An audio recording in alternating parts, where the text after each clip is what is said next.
milibijeniana na imgimitanga ya muvi kamino iti wande mi papa milibijeniana na imgimitanga ya muvi kamino iti wande mi papa nalecheke wan baby gadudi naishina so milibijeniana ya movie kami mi papa kami beg you ya movie kami no iti meli bi so giu sonde you minna bi so lugu masagado ya mi ko unu give me pardon for me vodu na ye give me rose good sonde you da fam yo do gadu meli bi geniana na im give me tanga ya movie camino iti wande mi papa milli bigeniana na imgi tanga oh ya movie camino iti wande mi papa gadu sonde yumleigi mina bino akakiti mideke wandi ana mindi omentiki besha de fumilongo de lontumi na temielo kukwatapu gadu da mesi human picking masrage Jesus. Good morning. This is the hour of restoration coming to you live from Amsterdam. I hope you're doing well. It's a new morning. It's good to see you again.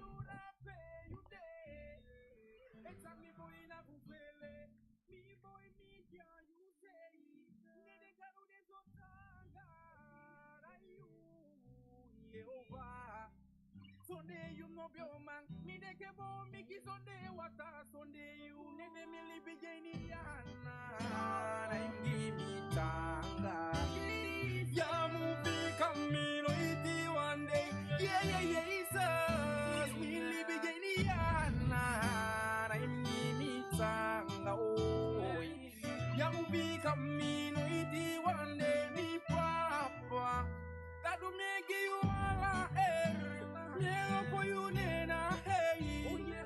You did the Alpha and Omega. Nothing, no matter what you say. Go on top of the food to bang.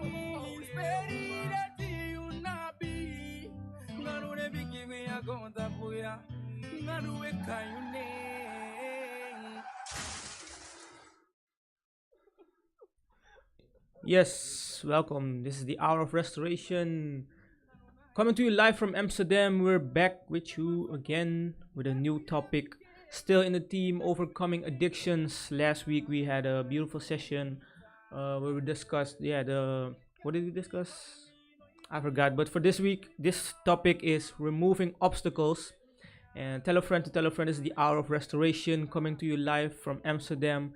Tell a friend, tell your family members to tune in as we are going to dive in. First, we'll start with a table talk with our panel members discussing last week's show, and then we'll commence with a word of wisdom where the preacher man will elaborate on the topic of this episode, removing obstacles. So tell a friend, this is the hour of restoration. I will be back with you in a bit.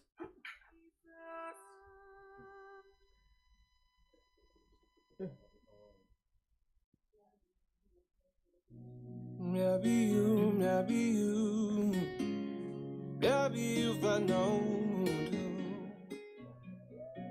Maybe you.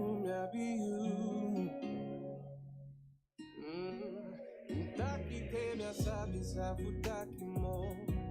Bitute me sabe savudu mo. Mi wani begi ma me sabe ba ko vejo tro. Ma maybe you find out. Me waka ma I game in negwa face. Me bo ma I game in I live. Me deke wa bonta kudego. Ma maybe you find out. Papa maybe you find out. Maybe you find out. Maybe you find out. You find out.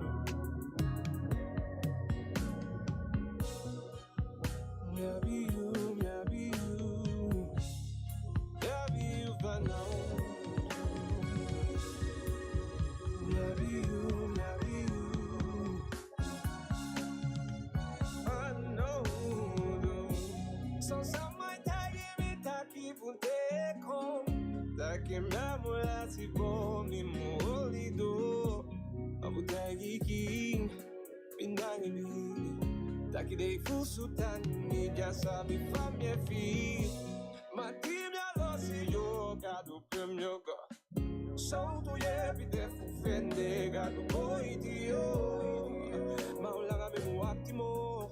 Piki me no papa pika na you. Maybe you find know.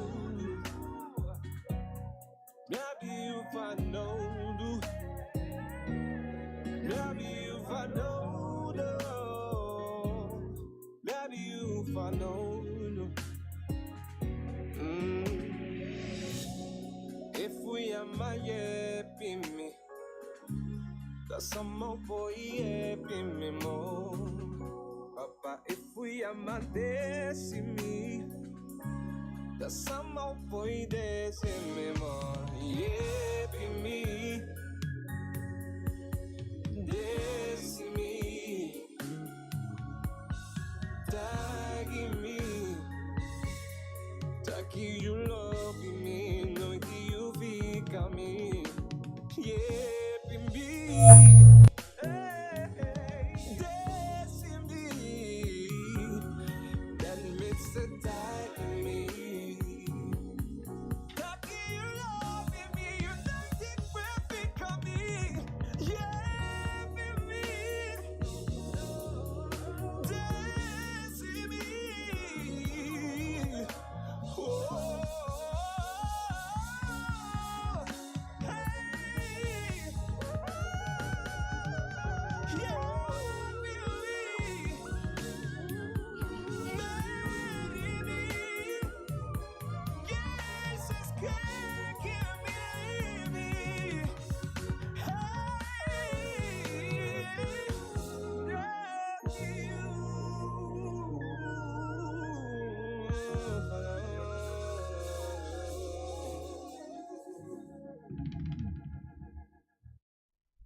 Good morning. It's your brother Randy again from the Hour of Restoration, back to you with a new topic, with a new show, with new panel members.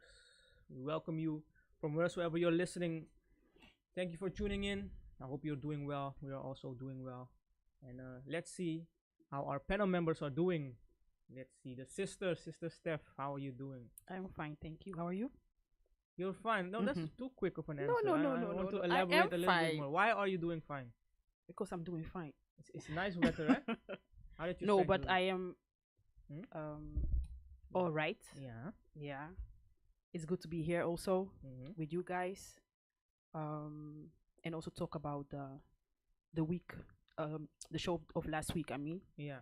So in all, I am doing fine. Okay. And how Yes. did you spend your week? Quite relaxing. Relaxing. Yeah. There was Okay, not that much of work. Okay. So So you're well rested, well relaxed, and Yeah. ready to take on the whole world. Oh, not Huh? the whole world. Okay, it's good to have you here then. Thank you. And brother Samuel, how are you doing? Yes, I'm doing good. Mm-hmm. Just a little bit tired, but besides that, I'm just good. Mm-hmm. So you also need some relaxation. Yeah, a little bit, but not. I don't know how to relax yet. So besides sleeping, I need to find something else to relax with. Yeah.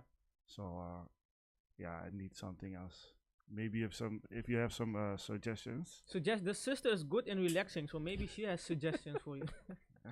Well, maybe you can go for a walk outside. A I don't relaxing know if you walk. like walking. Not really.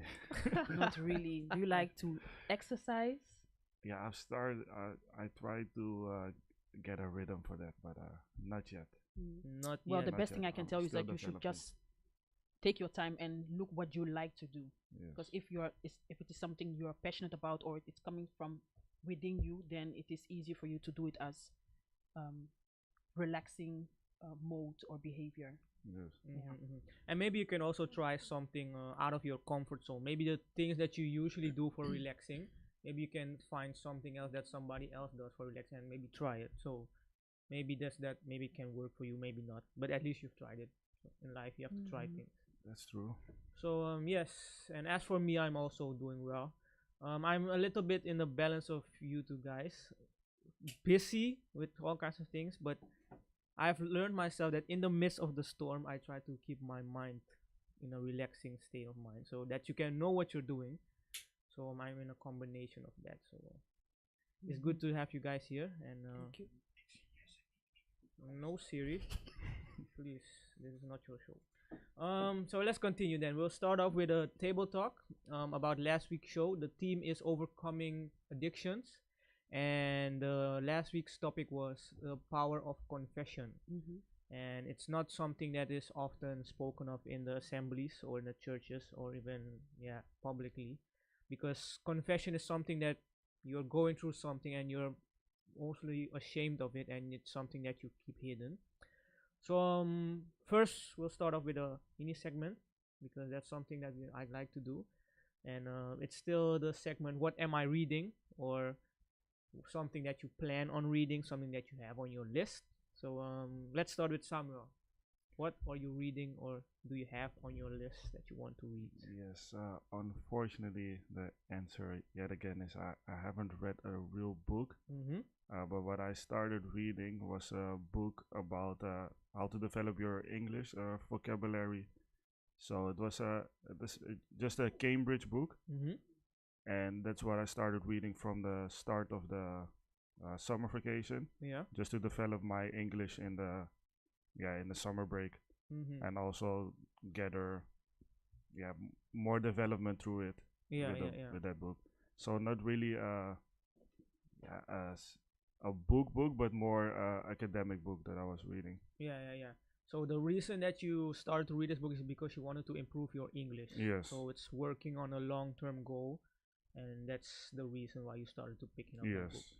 Okay, that's a very good reason, because many people oftentimes read books just for fun or maybe to fill in time, but you actually pick up a book and because you wanted to develop something in your vocabulary and something that you want to use in the future.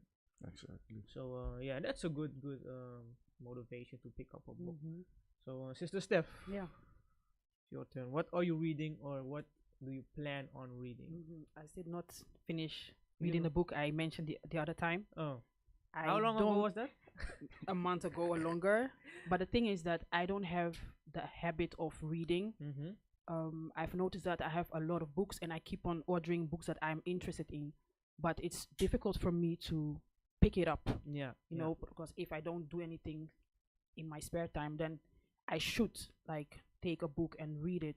So this week I read twice a day. Twice in the week, I mean. And it's the same book about families. And this part I read about how important it is to when it comes to parents, when they have issues, problems, or other deep traumas, not per se traumas, but let me say problems, it is important to keep them to themselves. Because what you see, and in my work field also, you see children with disorders or problems that they have put on themselves unconsciously. So when you come together as a family and you trace back like what was the root cause, you see and mostly find that these things were something that the parents were carrying or even were involved in. So it made me think of how our families, our parents are going through a lot, and then you as a child or as an individual, you get it automatically. You are putting on these issues on yourselves, and then you have like identity crisis, or you are confused, or you don't know how to balance your life well. So really it made me reflect a lot. A lot. Okay, thank you for sharing that. I do have a question, because you mentioned in the beginning that you have trouble picking up the book and actually reading it. Do you have tips or tricks that you want to apply when doing that, or do you just try to pick up the book and read it? Okay, so a new thing that I do now is that the book is more in my own space. It is not there somewhere in the closet or in my other stuff that it's hidden. Mm-hmm. Now it's more open, either next to my bed or in the living room on the table. So whenever my eyes just see that book, then I'm easily like triggered Yeah. to pick the book. Yeah, exactly. And before, I noticed that I didn't keep it in my space. Like I Yeah. couldn't see it. I have to like look for it, pick it up. But now it is there. Yeah. So that I think it works a bit better than before. Yeah, exactly. That's something that I try to do also. I sometimes I just take the book with me in my bag when I go to work, or when I put it in the table, I just put it where I can see it. That when I come home, I see it, I wanted to read it, and then you're easily to pick it up. Then when it's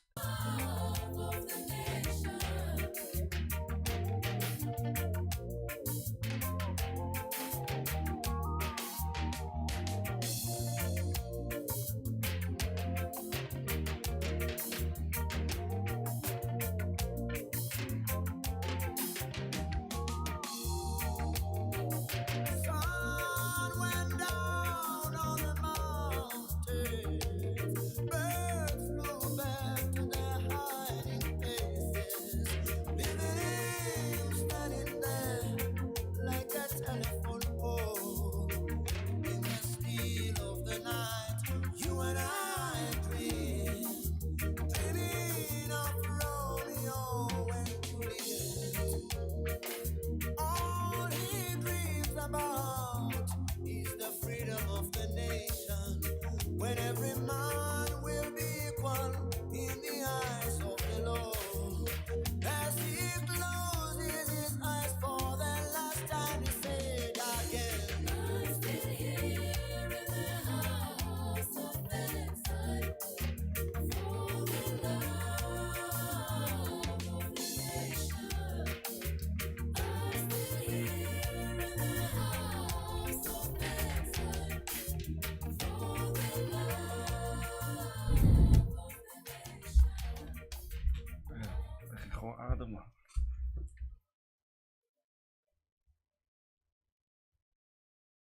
So welcome back. We had a little technical difficulty, but we'll continue with the table talk. The show must go on. We're a strong team, so nothing can stop us. Let's go. I'm back again with my panel members. I hope you guys recovered. We're back. Let's continue with the show, the table talk. We're discussing the topic of last week. That was the power of confession. And the power of confession. The theme is overcoming addictions. So let's continue. So we dove into the power of confession. So what do you actually think of this whole theme, Steph?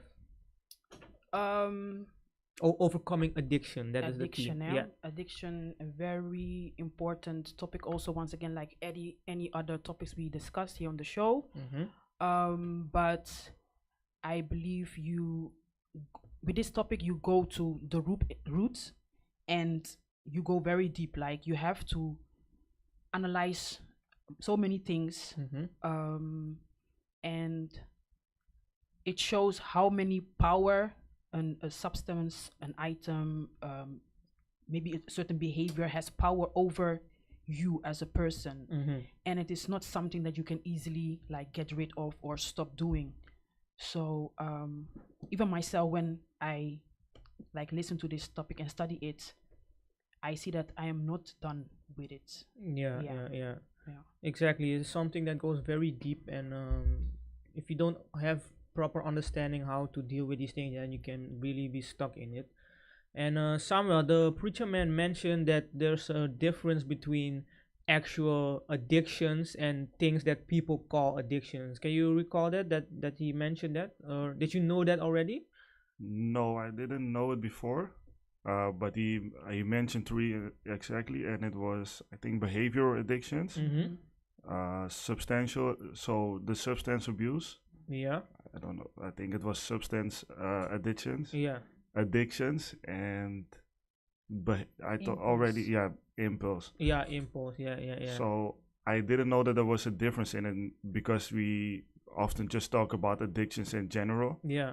And the addictions that you hear of a lot are drugs addictions, alcohol, and pornography. I think that are the three most common addictions that we hear about.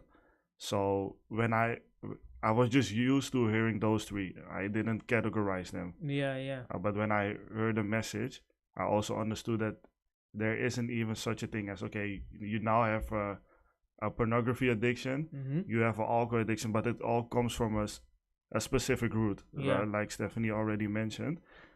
And you can see that some of the addictions just come from a pattern of your behavior. So things that you're used to doing, and now it has just become a behavior of yours. Yeah. And you're addicted to that behavior or to that impulse, but not really to the act itself. And that's why the message was so useful. Yeah. Because you can go to the root and not only just understand that you need to stop doing the act, but also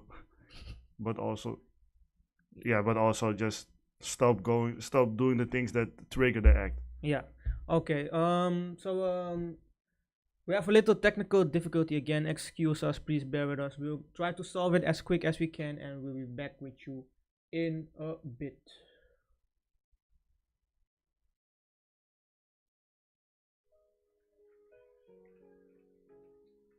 Better Israel,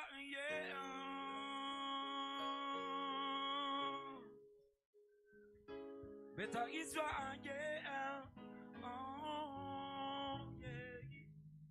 Hear me now. The people of the land rule oppression, exercise robbery, vex the poor and needy. They are polluted in their way, and will take off your crown. Remove your diadem, exalt him that is low. In the regard the God of their fathers. They have no desire for woman.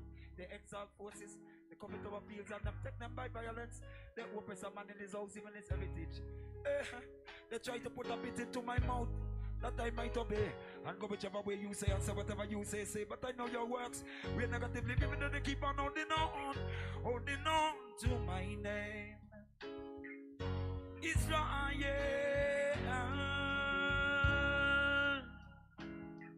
Israel,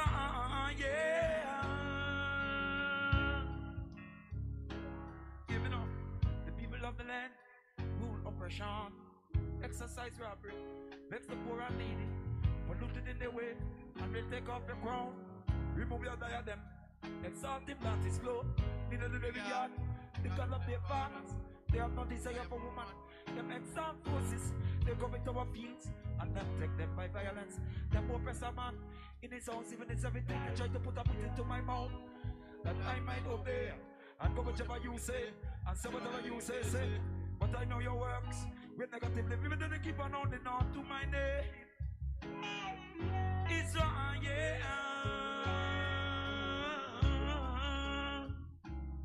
So we're back again.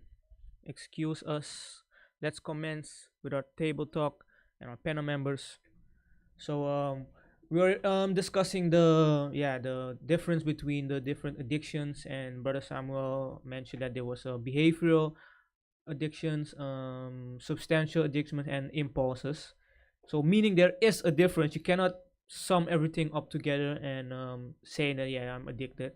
So that's something that we discussed. So if you missed it, you can rewatch the show. I would recommend it on our platforms, YouTube or Facebook, Hour of Restoration.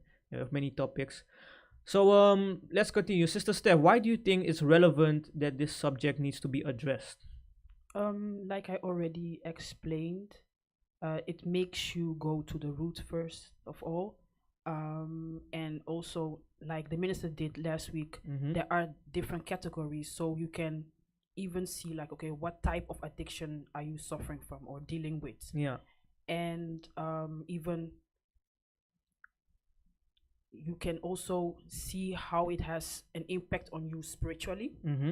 And then if you know what type of addiction you have, then you have different steps that you can go through.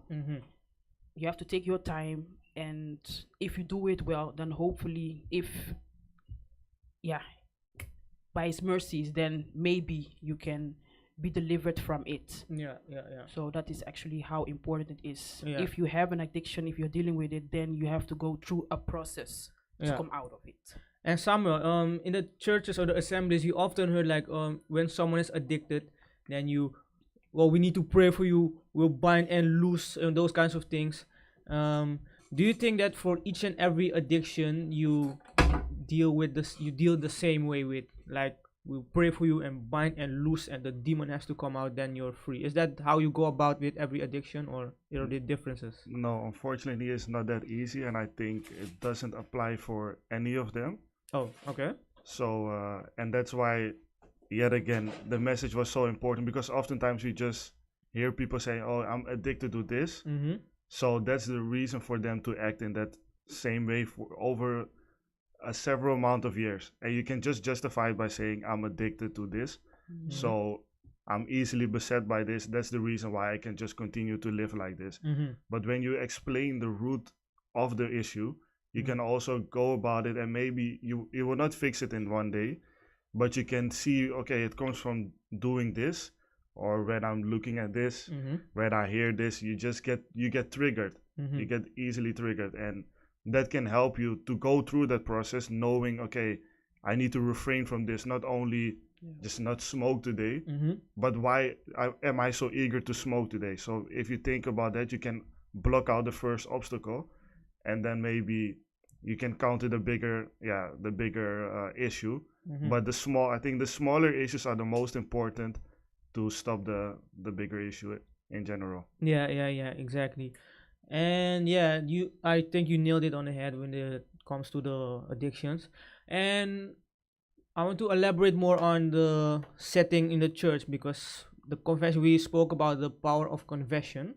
And when we talk about the church assemblies, you don't often see people confessing things. And why do you think people are avoiding public confessions in the church or those kinds of things? Because we know that there's power in confessing and sharing your testimony, but these aren't really things that we often see in the church. Do you see that in your church or where you go? No. Oftentimes, no. So it's something, and also I also don't see it at places. But why do you think people are avoiding public confessions in the church? They're avoiding it, I think, is because it is easy to keep it to yourself or to do it in secret. And sadly enough, that is what most of the members in the assemblies hear. They hear a different explanation of how you can confess, and then if Elohim hears you, then he has like forgiven you, and then you can move on with life. But at the end of it all, you're still stuck in it. So there's a different understanding. It is easy to do it by yourself, but the bad thing in it is that all the weight and all like the repetition of your behavior keeps on going. So you're never free of it. I also want to add something, if I can. Can I? You can. Because in the church it also sometimes looks like everybody is holy, so no one does something wrong. And the moment you just step out of your comfort zone and say, "Hey, I'm dealing with this. I usually watch pornography every day," I think the whole church will look at you. Yeah, you're the bad person in this church. You're the only sinner. So even if you come out, I don't think every other person will just come out and say, "Hey, I'm dealing with the same issue," because generally people in the church are just seen as holy. And besides that, they don't explain the power of confession. So hey, if you confess, that can be the key through your healing, through the process of stopping doing the thing that hinders you. So if they don't explain that, you just think, why would I tell my issue to everybody in the church while no one else will talk about it, and they will just look down upon me. And I think that is something that blocks a lot of people of even confessing in the first place.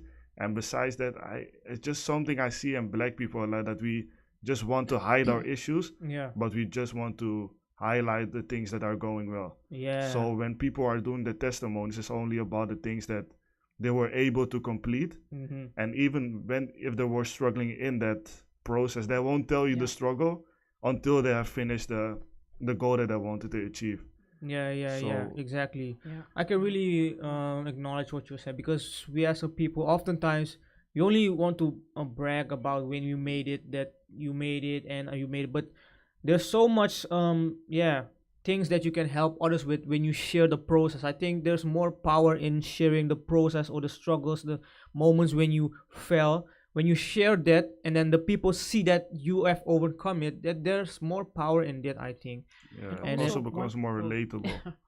Yeah. It also becomes more relatable if Yeah. you just Yeah. tell the process, because sometimes you can just say, hey, I have achieved this, and then somebody else can just look, oh, but I'm struggling with this, Yeah, so I I'm won't not be there able yet. to do it. Yeah, exactly. So people may, when they see those things like, oh, it's you're already there so far, and they don't feel themselves in that position, or they relate to you. When you share the story that I went through this, maybe still dealing with it, then they feel, oh, he's going through it also, I'm not alone. Then they feel more related to that. So exactly, I can really acknowledge what you say. And Steph, what is the danger of that mindset if we keep this avoiding the confession part? The danger is, yeah, you will never understand why you have certain issues. Maybe not yourself, but if you make it even broad, maybe the entire family has the same type of addictions. As a child, as a young one, you just repeat what has been showcased to you. Yeah. So then it becomes a pattern, I think. And also, you will live a life in darkness. That's also what the minister said, that you don't have any control of what you are doing. You keep on making the wrong decisions over and over again. Like your mind is being blocked, and Yeah. I think that is very dangerous, because that means that also you have no control over anything else in your life. Something outside of you, or maybe the impulse or the behavior which you keep on doing, has that control over you. Yeah. I have a question. Someone in the comments on YouTube. She also shared a few things. She said, in the churches, it seems like everyone is suffering from exactly the same addiction, which is also, it seems odd. And then the question that the person asked is it really a testimony if you have not overcome it yet when you share it? What do you, Well, yeah. when you overcome what, for example? The thing that you're struggling with, if you share it, you confess it, but Yeah. you have not overcome it yet, you're still struggling with it, you're still dealing with it, but you are confessing it. Is it still a testimony, or is it only a testimony when you have already overcame it and then you're already on top? I think it can still become a testimony, because you can, even when you are not at a point that you want to achieve yet, you still made progress. And you can also speak about that, because I think you have bad, you have worst, you have and then you can go up, you can go to best, you can even go to sufficient. So you go through stages. Yeah. And you can just highlight a certain stage that, hey, maybe you were smoking every day, now you just smoke once a week, but you're not there yet, but you want to highlight that you're still struggling with it, but even though you're struggling with it, you were able to make progress, and you just want to share that with other people. So you don't have to overcome it in as a whole, but you can just share your progress, and that can be a testimony for other people. And also, one thing I want to add is that when you talk about it, not in the context of you are done with the addiction or you have overcome the addiction, it's you bring it into the light. And it's also one of the first steps of overcoming, or even being free of that addiction. So the more you expose it, the more it helps you to get involved or get engaged with other people by talking about it, having discussion. People can even be free by approaching you, like, how was it for you to deal with this or that? So it really it's helping you to make steps forward. It's part of the process. Okay. I think time is far spent. I have one final question then for you concerning the next topic. The next topic that we'll be discussing is removing obstacles, because we discussed the power of confession. You have confessed something you're dealing with, and after you've been you're wounded, you also need healing. And when that healing process comes, there also come steps with that, and that's what we're going to discuss: removing the obstacles. And what do you expect to hear, Steph?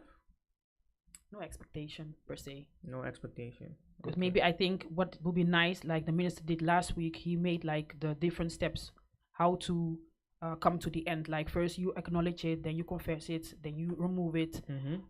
So it is nice to also have a deeper understanding of that phase, like how does it look like, and what can we do, or how can we make it practical, because it's easy to talk about it, but if you leave alone these examples of yourself or what we see on a day-to-day basis, then it's tough for someone to really doing it. Yeah. And Sam, do you?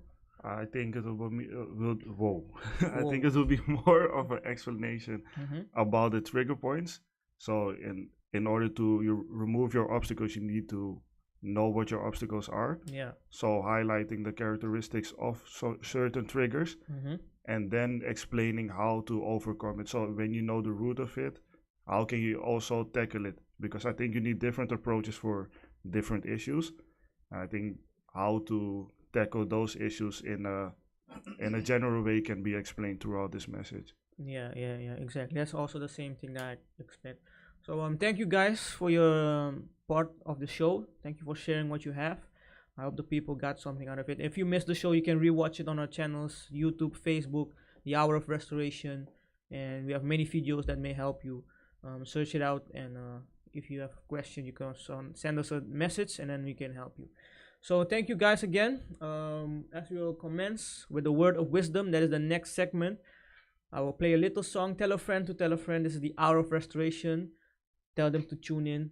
We're going to discuss, the theme is overcoming addictions, and the topic is removing obstacles. So if you're dealing with things, you want to know how to go about them, how to remove the obstacles, how to deal with it, this is your time. Tell a friend to tell a friend. This is the Hour of Restoration, and we'll be back in a few minutes.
Busa mutima nangai zanaye bila Yesu. Busa mutima nangai zanaku bisa Yesu. Come on. Ibutina olimo nangayo naemayoma. Ibutina mabazo nangayo naemayoma. Oh abae abae abae abae abae abae adore baba abae shinaremo inashade uvanenemo adoramai shinaremo idolabae shinedamamera irababe uneshubareke namendare shanenanenanae Sangayo ngana sambwe musika nayo vinangana somo musika nayo vinangana fasi musika nayo vinangana pasi musika nayo vinangana somo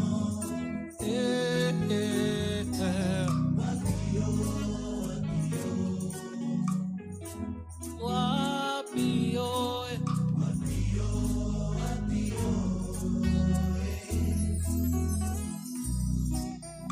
Benga ngayuma ponayo esoyo ikamote nganga zoba ponayo antimaye ikamote.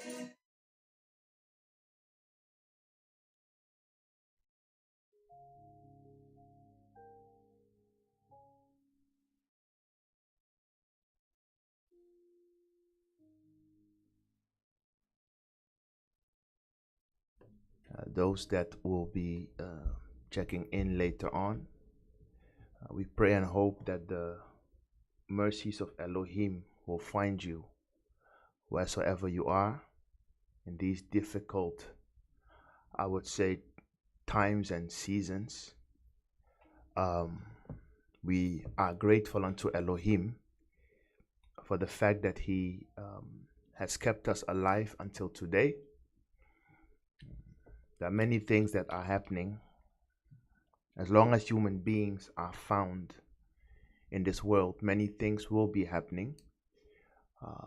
So whatsoever challenge you are dealing with, there is this, I think, Edomite scholar who once says that be kind, or try to be kind to every person you meet, because everyone is fighting his own battles. And some battles are given unto the public domain so that all can see. And then there are the unseen battles which people are going through and you would never know because they don't share. And in light of the topic that we have been dealing with, we would like to extend a branch or olive branch so that we will develop a sharing culture, because people need help. Our brothers need help. Our sisters need help. And sometimes people are afraid to show their weakness because you are not friendly. If you're not friendly, why would I tell you I need help? That is why being kind will allow someone to open up when they are in need. However, when I'm saying be kind, it doesn't mean be a person without principle. Because kindness without a principle is a recipe for bitterment. Because if you are kind and you have no reserves, most oftentimes you will see that people will then take advantage of you. And if people take too much advantage of you, one day you will flip. So in everything that we are telling you to do, apply wisdom and be balanced. Be kind in measure. There are some people, though you know them, they can say, hey, can you borrow me this? And you look at them, you're like, okay, fine, I can borrow you this. And then there are some, they're like, hey, can you borrow me this?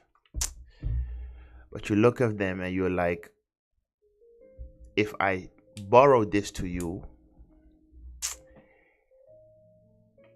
it's actually a loss. So if I give this to you, then I have to advise myself and be like, hey, you're my friend, I give you this. I don't borrow this to you, I give it to you. So that means that the one that you can borrow is the one who you know that, hey, I can keep on borrowing this to him or her because this one will always give it back or whatever. So the times that you can help that person will be more often than the times that you can help someone who you know that even though I'm borrowing this to that person, it is actually a gift.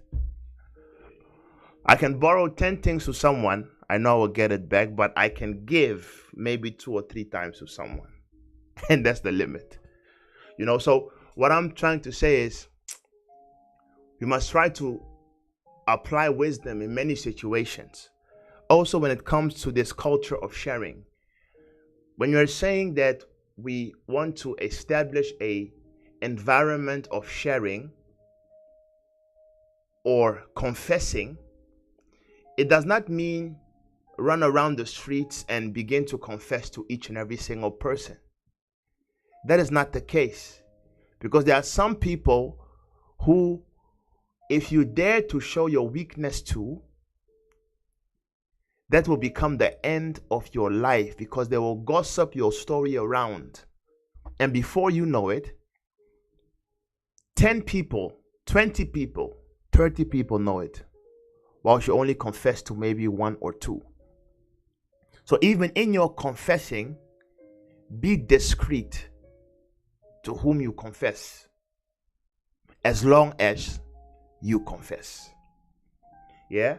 So thanks unto the preacher man that went before us last week. The study was extensive, not much to add.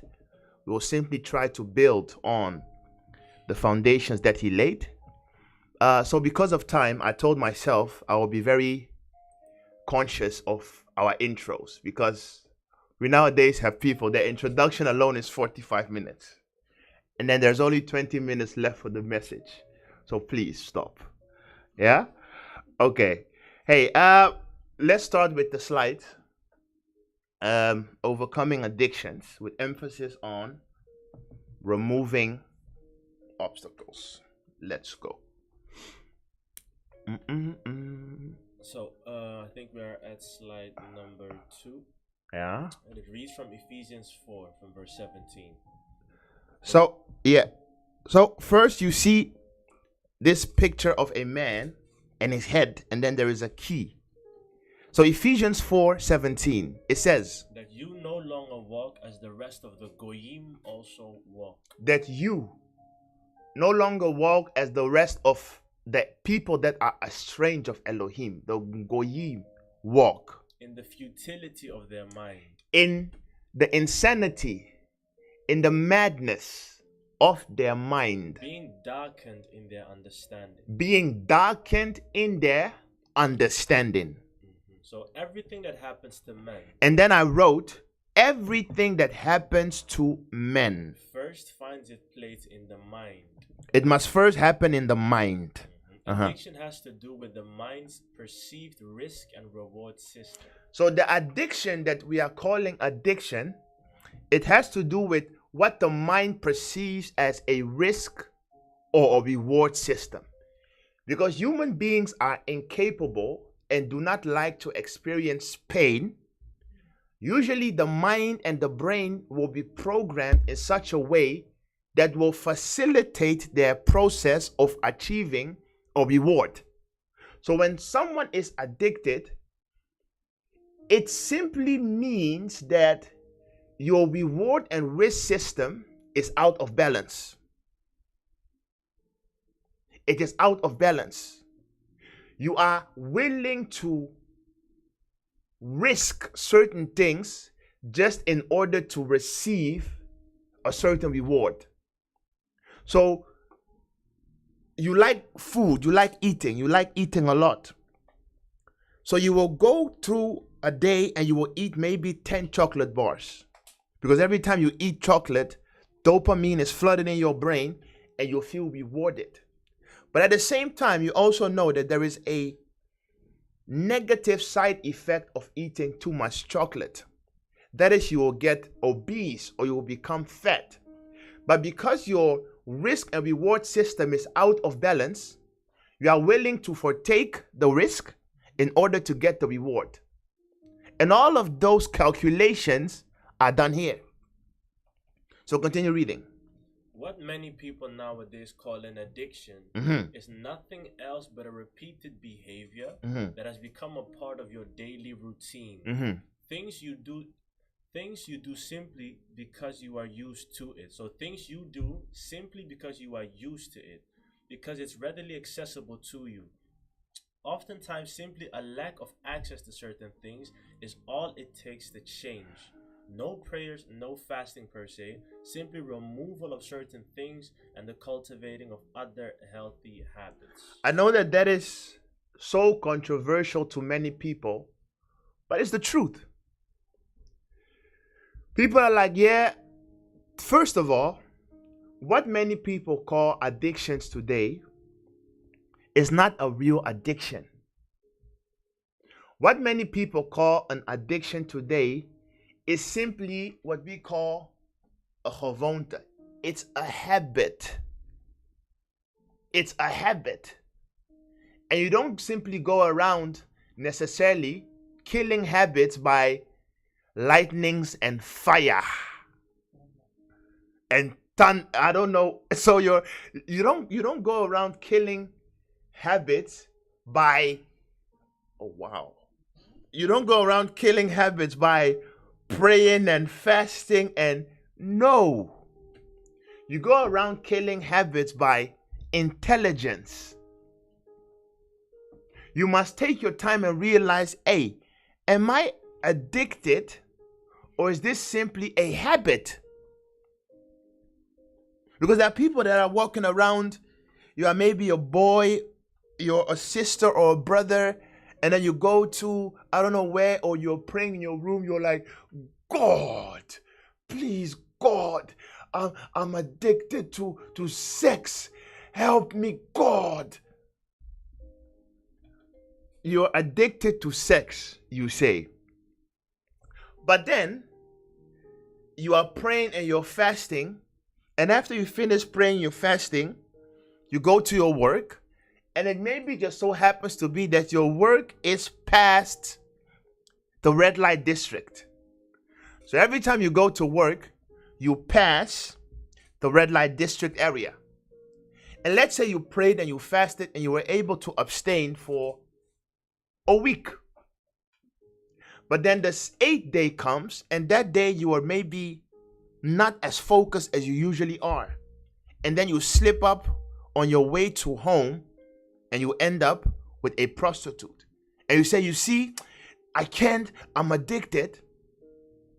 But let's say we remove you from that place. We place you in a desert where you have everything you need. There are men, there is food, there is drink, you are comfortable, but you only remove women. And then day 1 passes, day 2 passes, day 3 passes, day 4 passes, a week passes, 2 weeks pass, 3 weeks, a month, 2 months, 3 months. You didn't have sex, you had no crazy withdrawals, and you survived. So what happened? What happened? And you did not pray and you didn't fast, but they simply removed that thing which was readily accessible to you, with which you were committing that error that you call addiction. And the reason why we're explaining this is because we in our belief, we are trying to over spiritualize things to the extent where we no longer apply common sense. People that used to be addicted to drugs, when you take them to a clinic, how do they deal with that addiction? They first allow you to come into the clinic, they isolate you, and they won't allow you to go cold turkey. They will administer the drugs you are addicted to you. So you're addicted to marijuana. They will give it to you. But how will they administer it? They will simply make up a plan and begin to start by reducing the dosage. And these are people that don't pray and they don't fast. But they have understood that the way Elohim has made us, there is an intelligence in your body that works a certain way. And there is no prayer or fasting that will reprogram the way Elohim naturally made you. You say you are addicted to sex. Elohim programmed your body to have a certain purpose and a function whereby sex is required. So if you are telling Elohim, deliver me of this, it's like telling him, hey, you naturally made me to like food, but remove the sense of food from it. Won't work. What it needs is a plan to tackle that behavior. That is why I said, and we are trying to make you understand, that many of the things that you call an addiction is not really an addiction. It's just something that has become part of your character because you've done it for so long a time. So you are in need to change certain habits. And the creating and the forming of habits happens in the brain. It happens in this mind here. And when it has been happening so long in this mind here, it then takes over the body. And that is something that we call, or that they call in a scientific term, they call it a psychosomatic reaction. When something happens here so often, to the point where it programs your mind, and then you subconsciously begin to act and do these things without thinking anymore. So many of us are now in automatic pilot. Because I don't know if there are people in this world, in Europe, who will say, yeah, we are not addicted to our phone. Because if addiction was really the case, the way that we describe addiction, then how many people in Europe or in the Western world are not addicted to their phones then? Then it would mean all of us, without exception, even this guy, Bush, it would mean all of us are then addicted to our phones. Because when you wake up, what do? It's your phone. Sometimes people in the toilet, what do? It's your phone. When I'm in the shower, when I'm in the shower, I'm showering, but the phone is speaking. I'm showering. YouTube is announcing things. You're cooking, your phone is on. You're cleaning, you're doing chores in the house. It takes 2 hours, you're cleaning. What is on? So are you addicted? And the moment you take away this phone, 1 day, 2 days, will you die? You will simply find something else to do. However, as long as it is there, without even thinking, sometimes, just be honest, how many of you take their phone and look at their WhatsApp and no one even sended them a text? How often do you do that? You're like, you don't even know that you're like, oh yeah, ik ging toen aan. All of us do that. But are we addicted? It's habit. It's habit. And the moment you remove this, you won't even die. Maybe you'll feel it for 1 day, 2 days, and then you'll just move on. So everything that happens in the mind. And you must first try to understand that and tell that to yourself. Because most often also, the reason why we never recuperate is because we have already doomed ourselves in our head. You're walking around, I'm addicted, I'm a junkie, I'm so miserable. So it has become a self-fulfilling prophecy because you don't see a way out for yourself. So dear brothers, dear sisters, slow your horses, take it easy. You simply develop habits.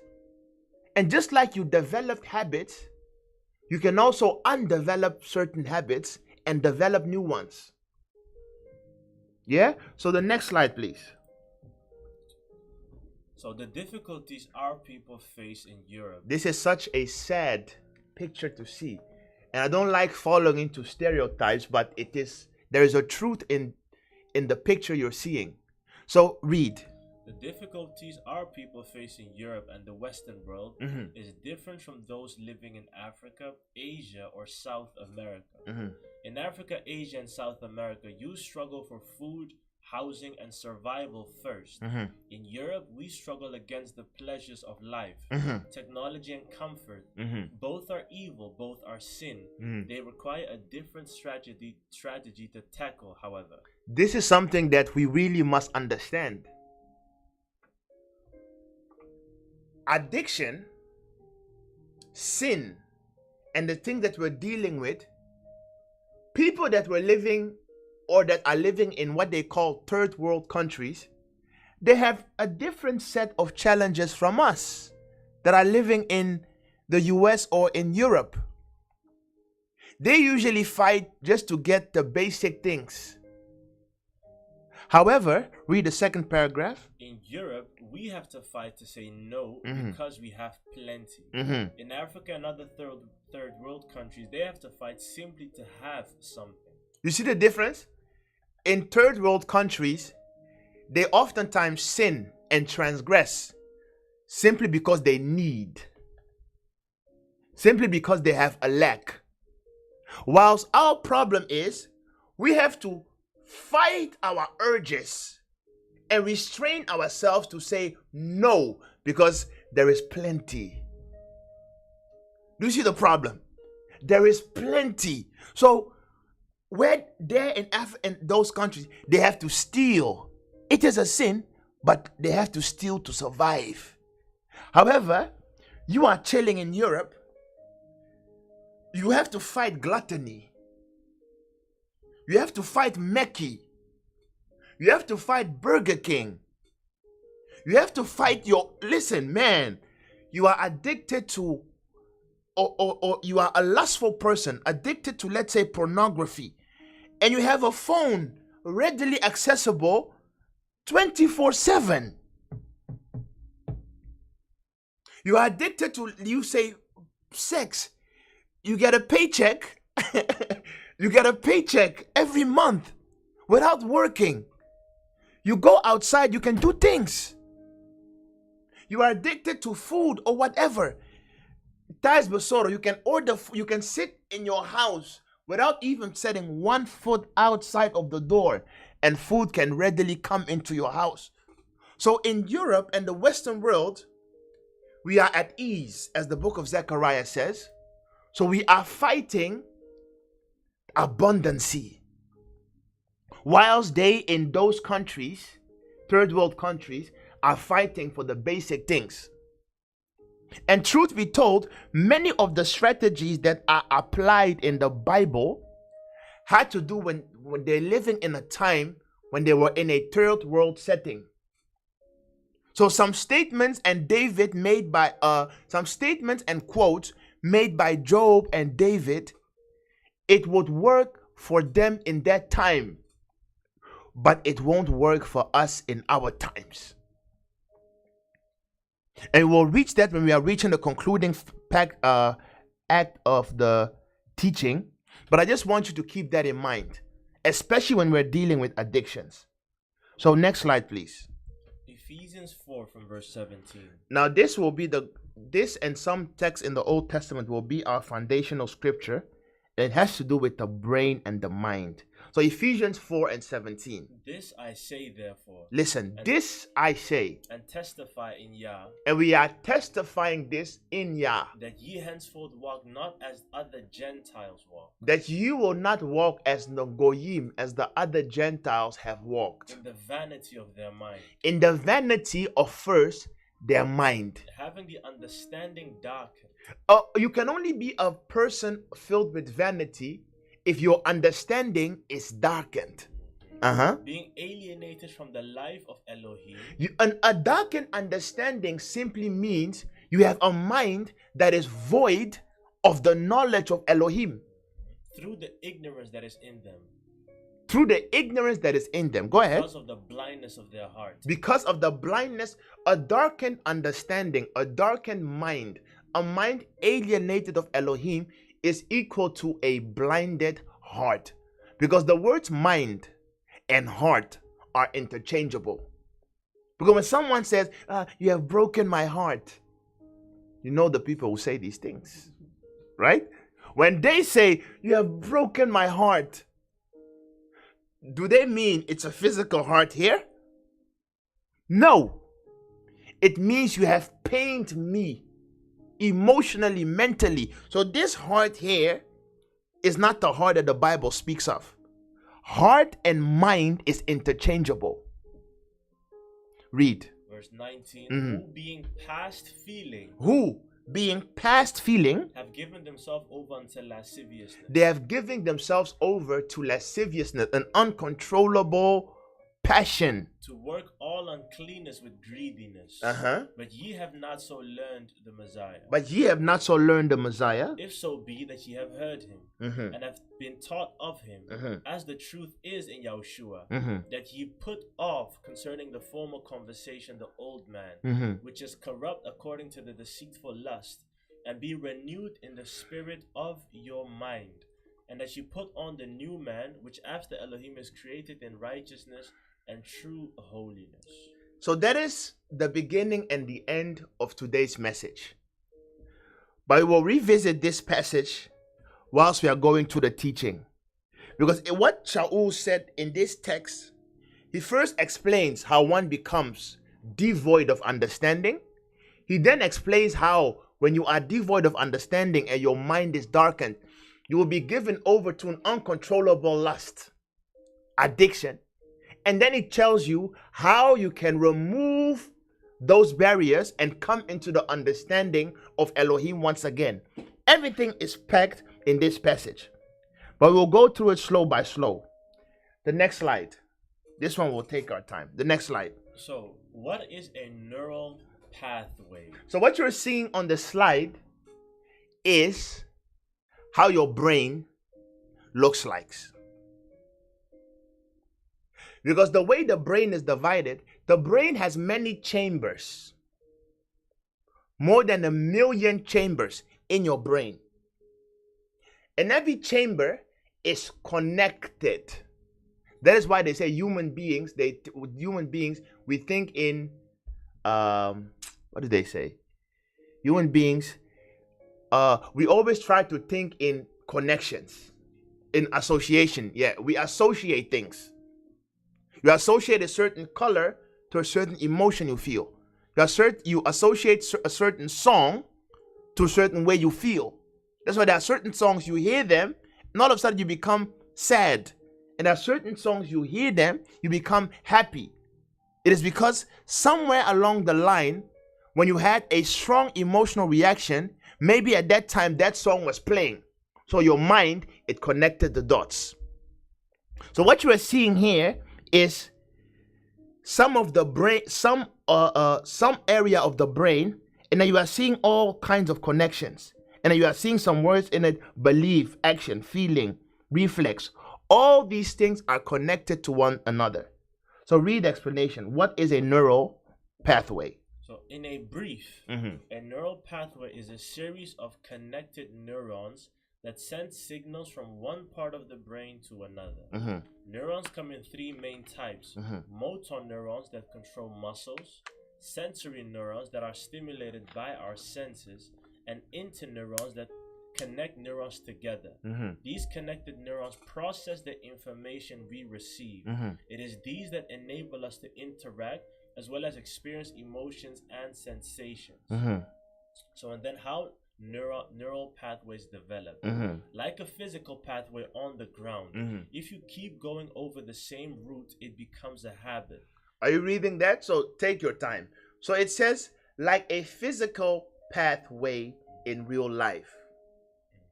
If you keep on going through the same route, what happens? It becomes a habit. It becomes a habit. Read. You probably have a set route that you take on the way to the local shop. You can walk it with your eyes closed. And why would you ever go a different way when this way is so ingrained? Habits are the same. Habits are exactly the same. By always reaching for a bar of chocolate when you feel low, or a drink to lessen feelings of anxiety, you are creating a pathway in the brain. This means that, like your walk to the shop, you automatically follow the same route. You're feeling down, so your brain goes along the path to the chocolate bar. The happy thing is that, like a real road system, the brain can be changed and adapted. The brain can be changed and adapted. That is the mercy that Elohim has. That is why sometimes when I sit down and I consider the human body, I think it is one of the most perfect things Elohim has created. Do you know how strong? Do you know how strong the human body is? Do you know how strong we as human beings have the ability to literally change our destinies? These are things that you must understand about yourself. That's why David said, how is it that ye gods die like men? And then Solomon said that, don't you realize, and have you not been told that even a living dog still exceeds a dead lion? Because we as human beings, in us lies the potential to make something of ourselves. And everything starts here. So these scientists are telling you that, like the natural highway, if you are used to doing something oftentimes, you will create a habit. But luckily, just like you create habits, habits can also be broken down and they can be changed. So the brain can be changed and adapted. They can be changed. This is the hopeful message that we are bringing you. Habits can be changed. They can be changed. You don't need a wonder oil from a so-called son of man who's telling you, I've anointed you with oil, now you are free of your addiction. It does not work like that. What many people don't understand is, when the Messiah met Mary of Magdalene, who was possessed by how many devils? 7. Who was possessed by, was it not 70? Or was it 7? Was it 7 or 70? 70, I guess. Bro, check. Someone, is the internet age, please. Mary of Magdalene was possessed by how many devils? Randy says a do so. Mark 16, verse 9. Statement that Mary had been possessed by 7 demons is repeated in Mark 16, verse 7. Yeah. We thank you. So, listen at this stage. This woman, Mary of Magdalene, she came being possessed by not 1, not 2, but by 7 devils. And the Messiah met her. And as the Messiah told the Pharisees he was without sin, let him cast the first stones, all of them were like, this word is It's too much. So they left. And then the Messiah looked at her and he was like, woman, where are those who accused you? She was like, they are gone. So why didn't the Messiah, and this is the Messiah, the creme de la creme, why didn't he take anointing oil, slap her on the face, and said, you are free? The Messiah looked at her and he says, woman, just like as they didn't judge you, neither will I. However, go and sin No more. So what deliverance took place there? And that is something that happens where that's why people become hopeless. You believe in a Son of Man who takes oil, he anoints you, and he says you are free of the sin, or you are free of sexual lust. You are free of sexual immorality. You are free of porn addiction. You are free of sexual addiction. And you believe it because why? The Son of Man said it. And then you go home. And because you believe in the dunamis and the kratos of that Son of Man, you build an endurance for maybe 1 week or 2 weeks. But because you have no understanding, sooner or later, you will drop your guard and you will end up in that sin again. And because you have no understanding, you'll be like, if the Son of Man, the preacher man, said I was free, and I'm still committing the act, it means this sin is stronger than God. So then you condemn yourself, and from that moment on, you don't believe in the power of Elohim anymore. So you are walking around and you are going to church and nothing has changed. So you become a hypocrite and you don't really believe in Elohim. So you begin to corrupt the whole world. Why? Because that Son of Man lied to you. That's why we are telling you, and we are putting emphasis on what we are telling you. There is no Son of Man alive that can take his hand, slap you on the head, and deliver you from sexual immorality, deliver you from lying, deliver you from stealing. No. Please, it is a habit. Because the moment you drop down your guard, you can end up in that sin again. That is why the Messiah told the woman, please go and sin no more. It means it was within her capacity to continue sinning or to stop.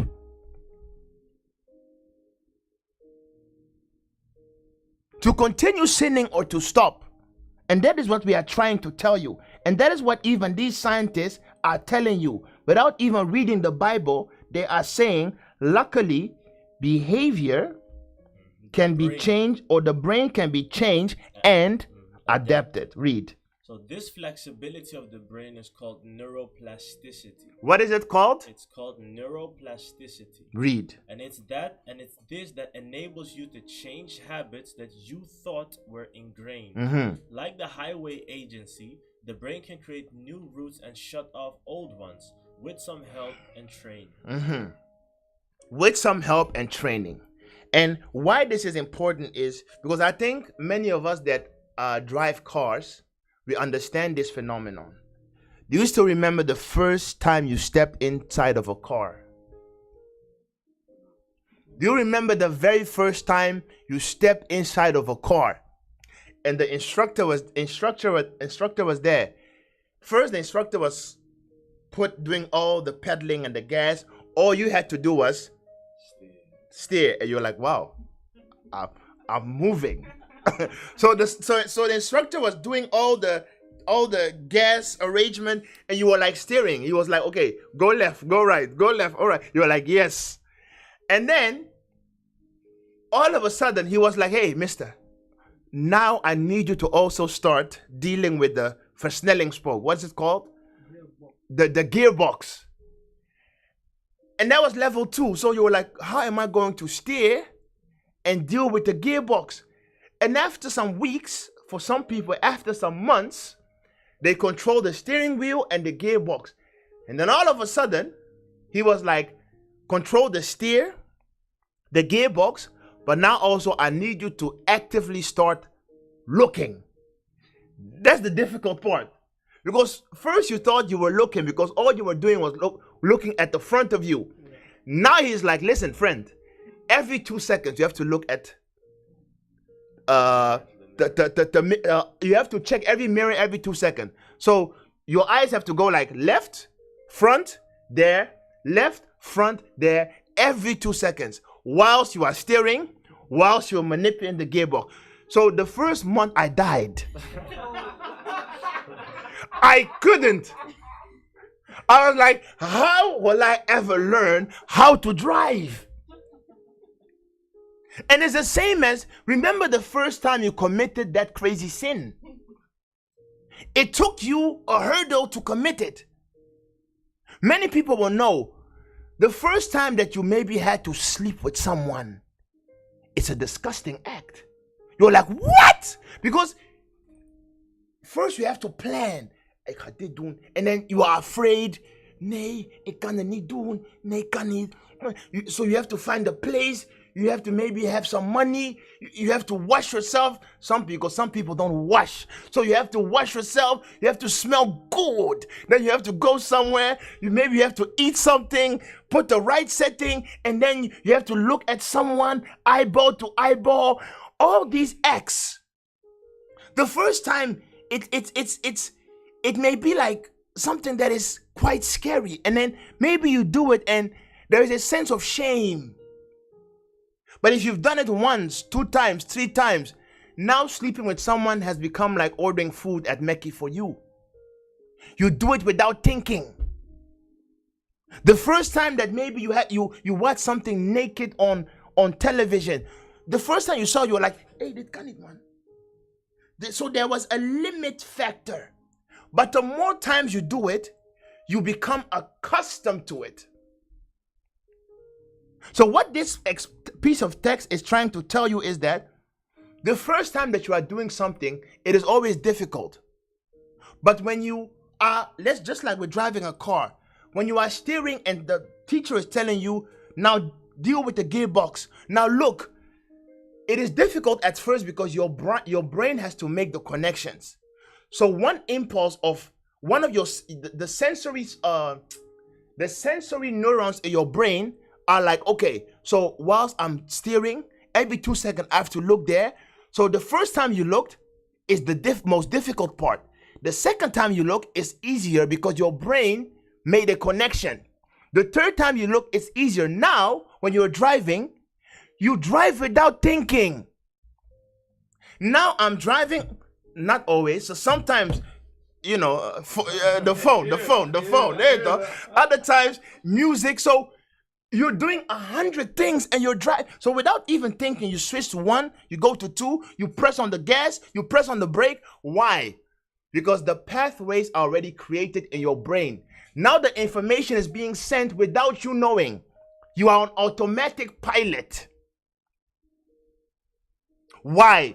Because a repetition of an act becomes a habit. So now you have become a professional driver. But at first you couldn't drive. It's the same as when you are dealing with the threshold of addiction. You did it so often.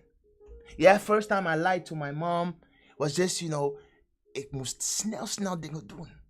So you lie to your mom. Second time you lie, and then you see like, hey, actually lying makes life easy, man. I can get out of crazy, I can just lie. So that you lie once, you lie twice, and now you find yourself, every time you're in a bit of a pickle, you lie. Because it is easy. And then you will see that, hey, and that's when you know that your lying has taken on another level. Now you even lie without a cause. So you're simply telling a story, hey, I saw Adike, he had on black. That's the end of the story. But now someone else tells you, hey, where's Adike? You add sauce. Yeah, I saw Adike, he had black. Hey, but the shoe was tight, man. And then Adike, I saw him, but actually when I looked at him, maybe I think he's sick because his eyes were low, and then so you are adding sauce. No, you're adding sauce. There came a point where I couldn't be in the same room with my mom anymore, because every time she would pick the phone, she's talking to other women. The way my mom can add sauce. Sometimes I'm like, Mas, the candidate. So and then she's like, Lungaguna. It means get away from here. I'm adding sauce. And these are small things, but you can't always add sauce. You can't always add sauce. There's too much sauce. And these are things that I'm telling you guys, because it is a learned behavior, and you do it so often that it takes control. And when you are addicted to something, it simply means, because the more you do something, the pathways are created. First, you're doing it on a conscious level, because there are certain phases of learning. When you have really learned something is when you reach the point where you can do things on a subconscious level. And when you can do something on a subconscious level, it means it has really become part of your character. And when you can do things on a subconscious level, it means you are now doing these things without thinking. So you are an automatic pilot. When the occasion happens, you do it. So in the case of someone that is addicted to food, let's say you are at home and you had a relationship with your man, or let's say boyfriend, and then all of a sudden the guy broke up with you and you feel sad. But you find comfort in food.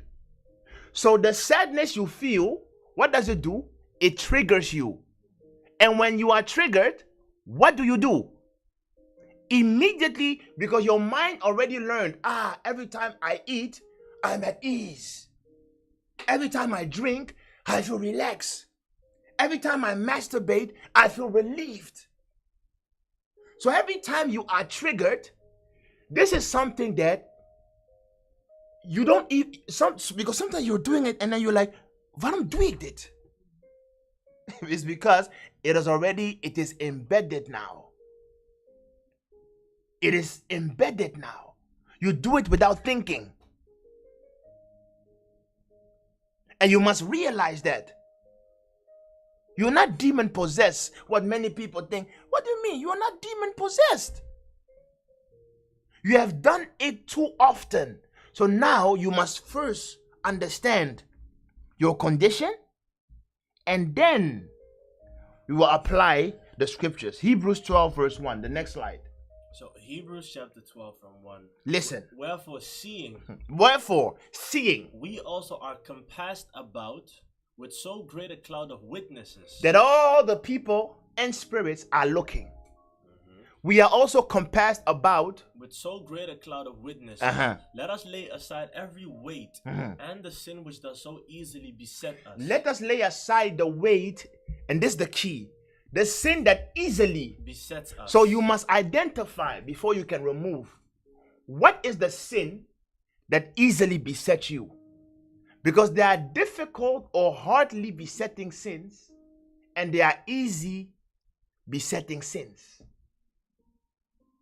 For some people, like me, alcohol, marijuana, even money is a sin that will never easily beset me. Because I have no appetite, no desire for alcohol or marijuana. You can leave your money there, it's life. So that is something that to me, it is not easily besetting.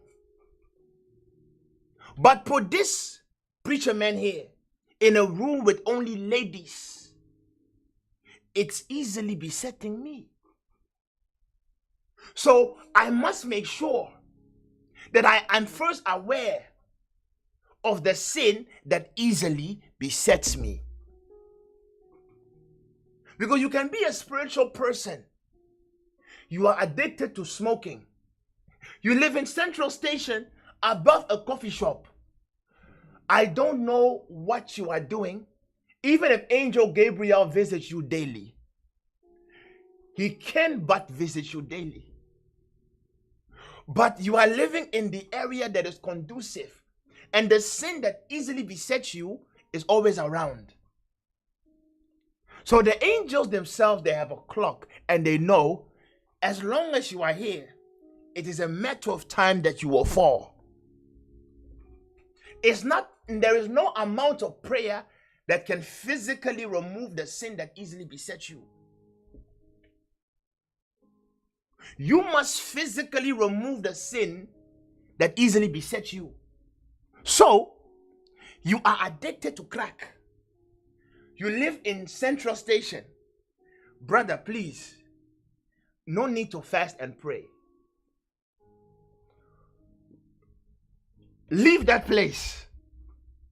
Please. Find somewhere else to live.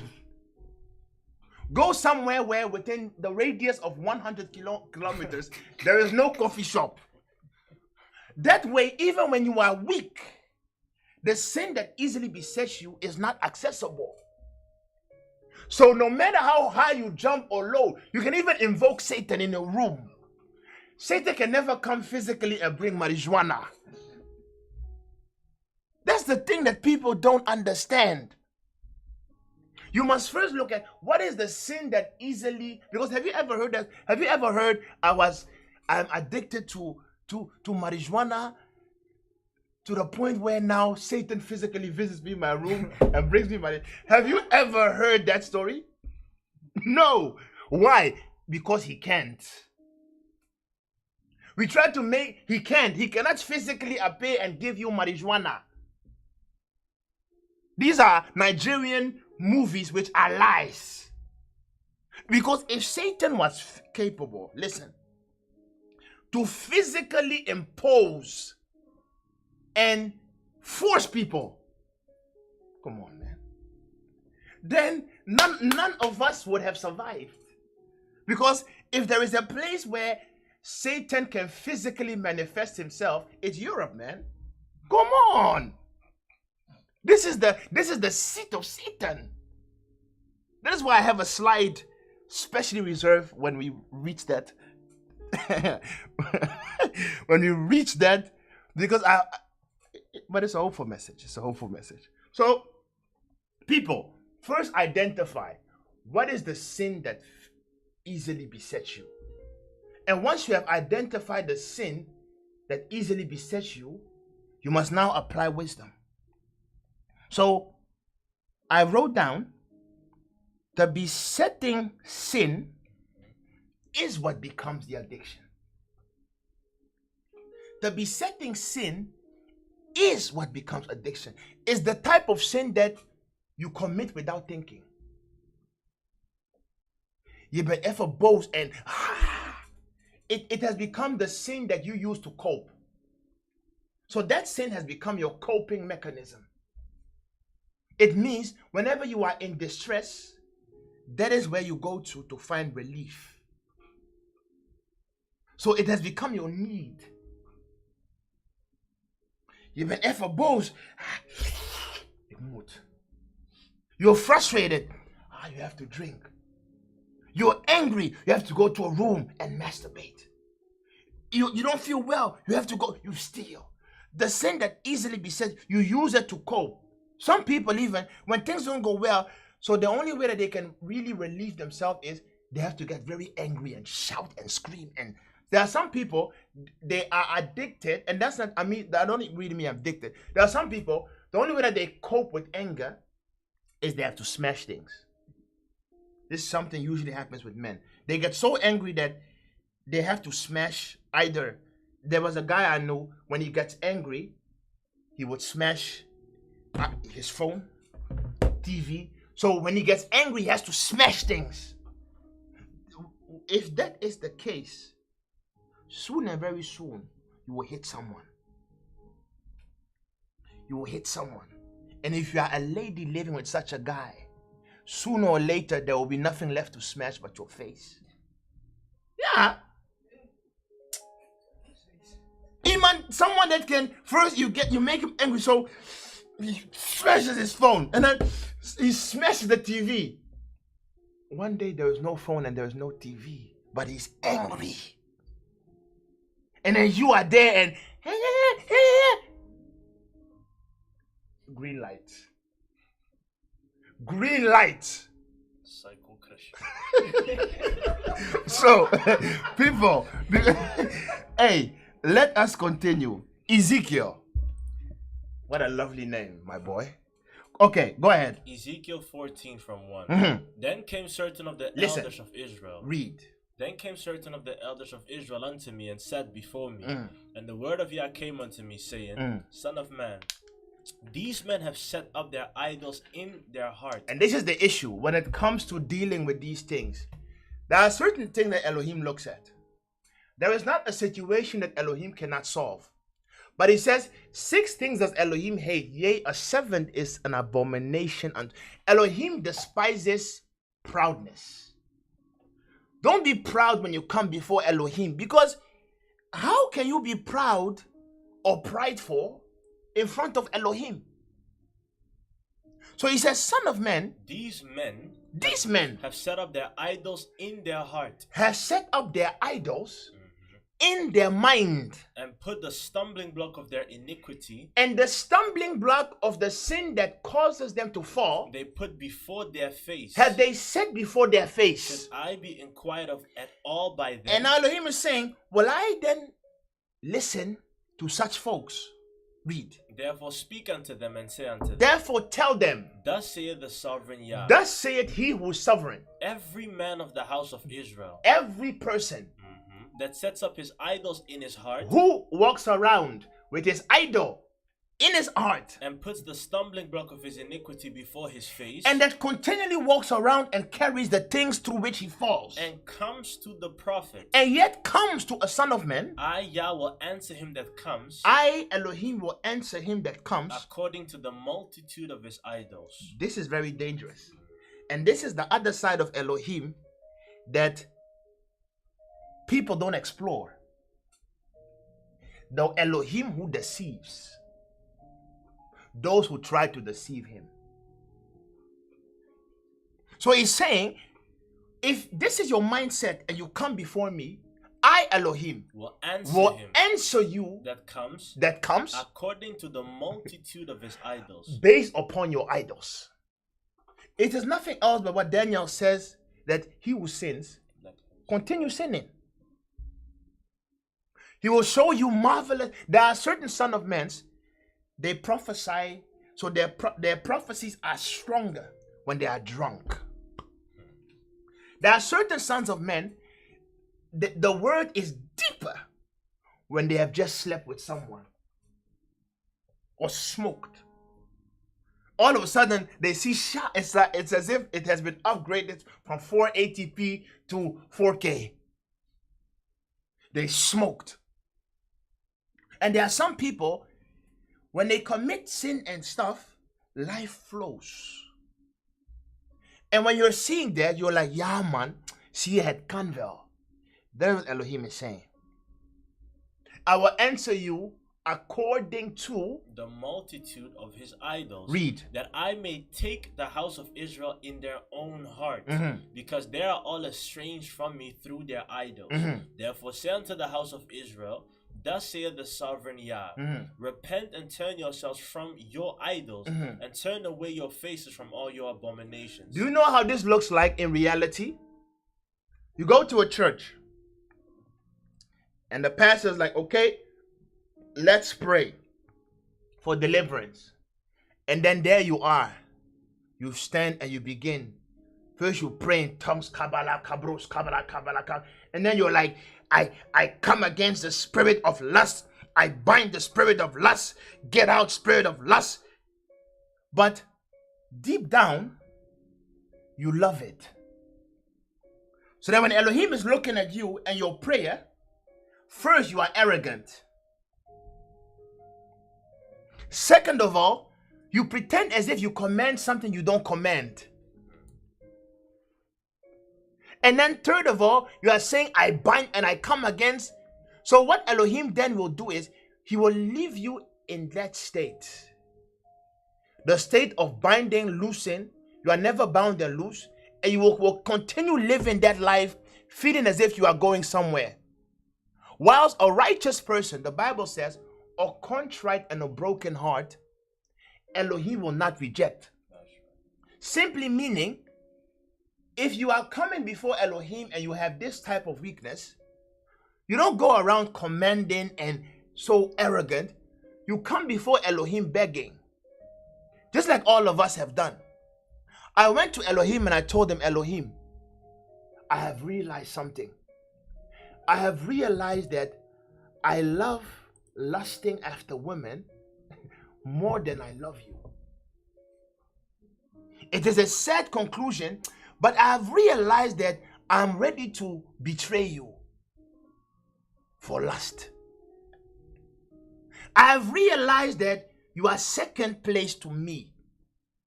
Only after I have fulfilled my lust, then I have free space to serve you. But when you come knocking and lust comes knocking, I go towards lust and I leave you behind. So I have come to realize that this love I have for you is secondary. So therefore I am begging you please to help me, because I cannot help myself. I love lusting. So unless you intervene, I don't know how I can serve you. So I beg you please, because of the people that are around me that you have placed me to minister before, because of the calling, your time and investment, and because of my poor soul, please help me. And then you say, I will do this.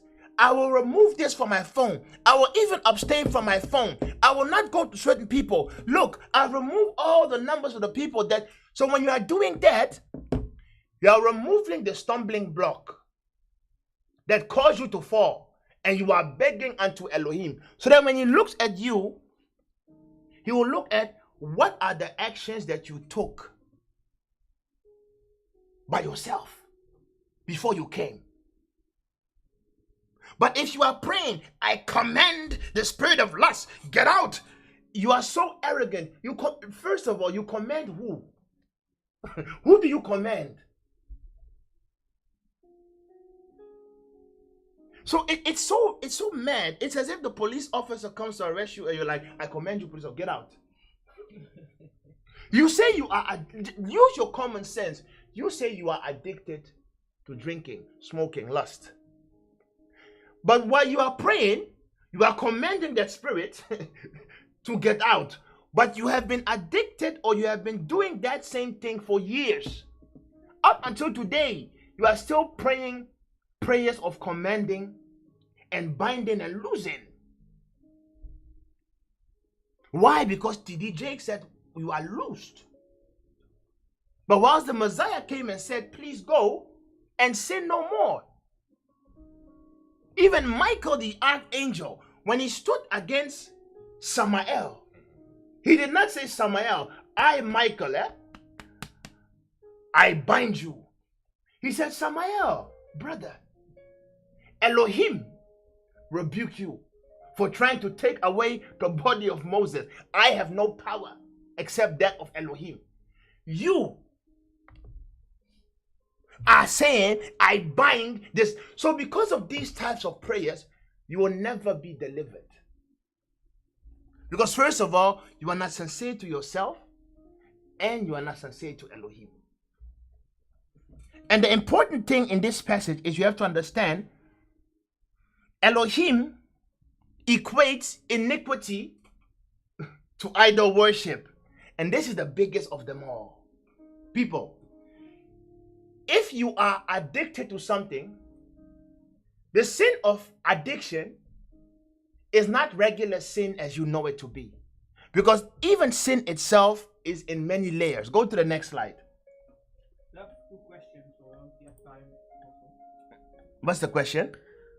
The first question is, what do you do when you cannot escape your trigger? Let's say, for example, you come in contact with a person at work or school. You cannot really escape the thing that triggers you.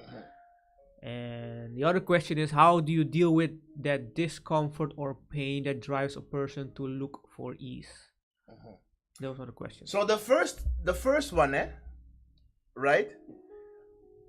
How do you avoid triggers? If you're in a relationship with someone, is that person holding you hostage with a gun? These are statements. Is that person holding you hostage with a gun? No. But at work, they're holding me hostage with a contract if I leave my work. So how does that work? So you keep working there during the day, and in your free time, you are applying somewhere else. And then when you find another place to work, you work. And as long as you are working where you are working, what is it that they are forcing you to do to commit sin? Usually, maybe you are working with a colleague, and you like her, she likes you, but you can tell her, hey. And this is the part where sacrifice must come in. It is a discomfort, but you have to weigh for yourself, hey, is it worth it, yes or no? It is painful, but no one is forcing you. So the condition of work, you just use common sense. If you don't want to work there because there is too much sin, you leave. You leave. There was a time we were working in a sales department. You had to lie too much. You're working in sales, you have to lie, so every time you go home, you are conflicted. So we advise ourselves, hey, that's what the Bible even says, lying and stealing goes hand in hand with sales and commerce. So we had to advise ourselves, and then we left. So that can be arranged. And the other one, what was the other one? How do you avoid triggers? How do you deal with that discomfort or pain which drives that person to look for ease? I don't understand the question. How do you drive? How do you deal with that discomfort or that pain which drives a person to look for at ease, going something to ease himself with? So how do you deal with discomfort or pain? That is what triggers a person oftentimes. Yeah. So basically, how do you deal with triggers? Yeah. How do you deal with that discomfort? No, how do you deal with triggers, or how do you deal with the pain? No. So the question is not how do you deal with triggers? No. The question is, how do you deal with that discomfort or pain that drives a person to look for ease? So what is another way to deal with the pain instead of going to okay. Yeah. So we will get that second question is in one of the final slides. So please stay tuned. Yes. Yeah. So the next slide is iniquity, sin, and I have to speed up because of time. Iniquity, sin, and transgression. You have to understand the differences. I will only look at iniquity. The other ones are topics of their own, but because we're dealing with addiction, we'll look at what it means. So what is the difference between sin, iniquity, and transgression? Read. Psalms 32 from 5. Listen. I acknowledged my sin unto thee. I acknowledge my sin to thee. And mine iniquity have I not hid. And I did not hide my iniquity. I said. I will confess my transgressions unto Yah. I will confess my transgressions unto Yah. And thou forgave the iniquity of my sin. And thou forgave the iniquity of my sin. So you see, interchangeable. Sin, transgression, iniquity. Sin, transgression, iniquity. However, are they all the same? I gave very short descriptions. Read. So according to 1 John 3 from 4, sin is the transgression of the laws of Elohim. So every law of Elohim you break once, twice, every law of Elohim you break, it is a sin, because sin is the transgression of the law. Second. So transgression is a violation of the law. This is a higher degree. It is a violation of the law. Be it man's laws or divine laws.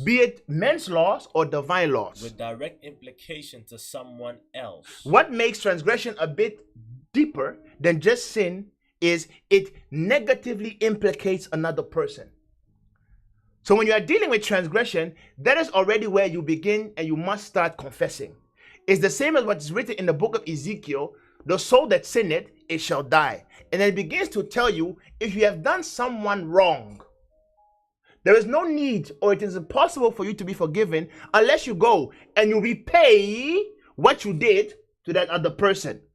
That is transgression, where it negatively implicates someone else. And that is not something you can solve in your room by saying, Elohim, forgive me. It won't work. Why? Because Elohim is just. Every person under the sun has an angel. If you wrong my soul, I have an angel. That angel can be a peaceful one, or it can be an avenging spirit. You wrong me, you go in your room, Elohim, forgive me. My angel will not allow that prayer to ascend. You wronged me. You must come to me, if it is possible, and say, listen, I have wronged you, I'm sorry. I'm sorry. Ik had een beetje van je genak, maar sorry, hier, het was €5, ik geef 55 of €6 terug. Sorry, het was niet mijn bedoeling. You must do these things. If you don't do these things, that sin is not forgiven. But then there is a higher degree, which is iniquity. Read. So iniquity is a continuous state and habit of breaking the law of Elohim, also known as a state of lawlessness. That is it. When you are committing iniquity, it means sin has become a part of you. So let's say there's a difference. Let's say I'm hungry, right? Or I was angry one day and then I slapped someone or I stole because I was hungry. I did it once. It's sin. It's sin. Elohim, forgive me. If possible, you go to that shop, you say, you give it back, or I don't know what you do. You solve it. It's once.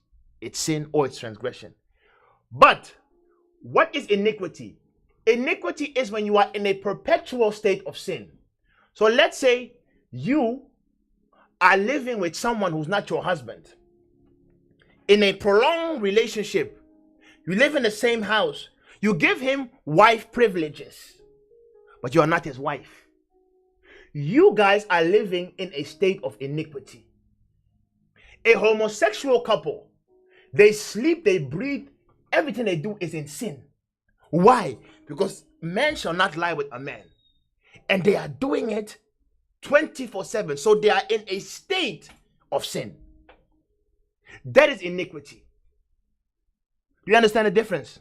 Sin, transgression, iniquity. Now, when it comes to an addiction, when you are addicted to something, or when you are in a habit of doing something, and that thing happens to be in a state of breaking the laws of Elohim, you are then committing iniquity. So someone who looked at a woman once, lusted after her, and it was over, he asked for forgiveness, that person is not committing iniquity.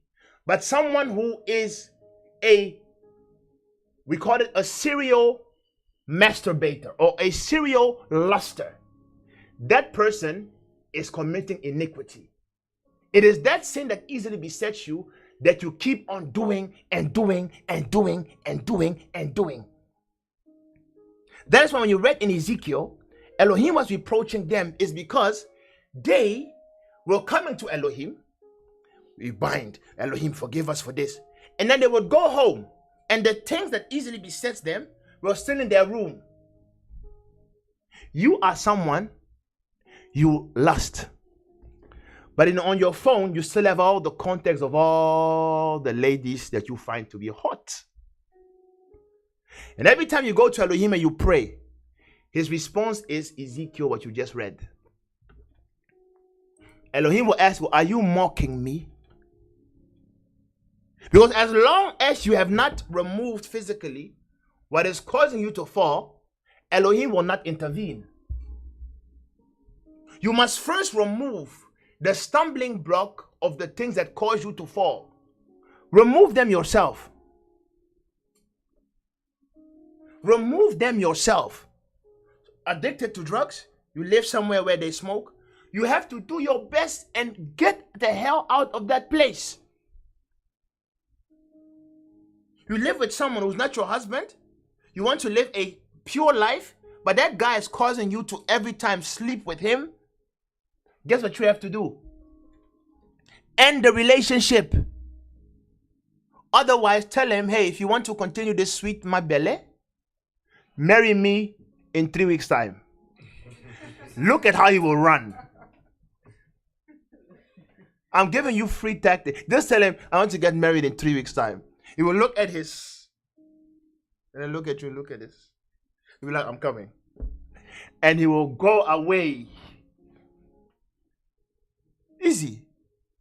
So, remove the stumbling blocks physically yourself. So, because of time, we really have to jump. Now, listen. Next slide. Controversial, but it's life. Next slide. Some sins can never be forgiven without confession. This one, you can write it down. 1. Adultery. You are married. You were talking to your wife. Hey, maybe let's try sister wife. She's like, no.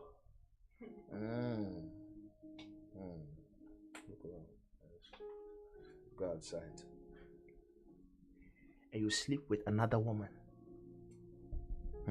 You sleep with another woman. Now you come home. You feel guilty because your wife made soup for you and the food was nice. She was so kind and friendly. You feel guilty. Like, I betrayed my woman. Then you go to your room and you anoint your knees. You took olive oil, you anoint your head. Now you're like, Father, I slept with another woman today. I'm so sorry. And you shed some crocodile tears. I'm so sorry, Father. I don't know what to do. Please forgive me. Give me the strength to be kind to my wife, that I may love my wife. I'm sorry. And you finish. You think, I've asked for forgiveness. The angel said, you're okay. And then you continue living. And then your wife is there. She also has an angel that loves her and protects her. That angel will take that prayer of yours. It will be like fire burn you. You wronged her. You must go to her and then go to Elohim. So you commit adultery, you being man or woman, you must go to your wife, sit down, confess it. Confess it. Beg her. Or if you did it to your husband, beg him. I'm sorry. I'm sorry. And then accept hell that is coming. Accept hell that is coming. After you have confessed to her, then you can go to an Osofo, a son of man. Tell him, if possible, with your wife also there. And then he can pray for you, and then you begin to build up again and you are forgiven. You do not confess to your partner that you committed adultery. Let no pastor tell you, oh, it's between you and God. What do you mean it's between you and God? You wronged another person. So you must deal with that other person.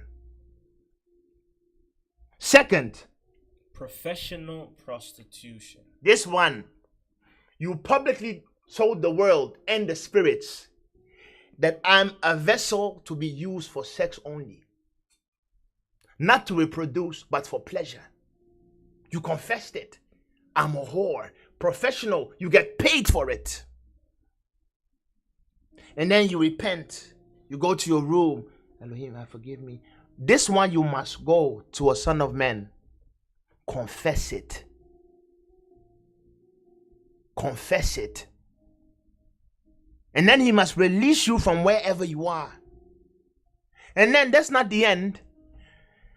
You must use that story for the glory of Elohim. To show people, this is where I was.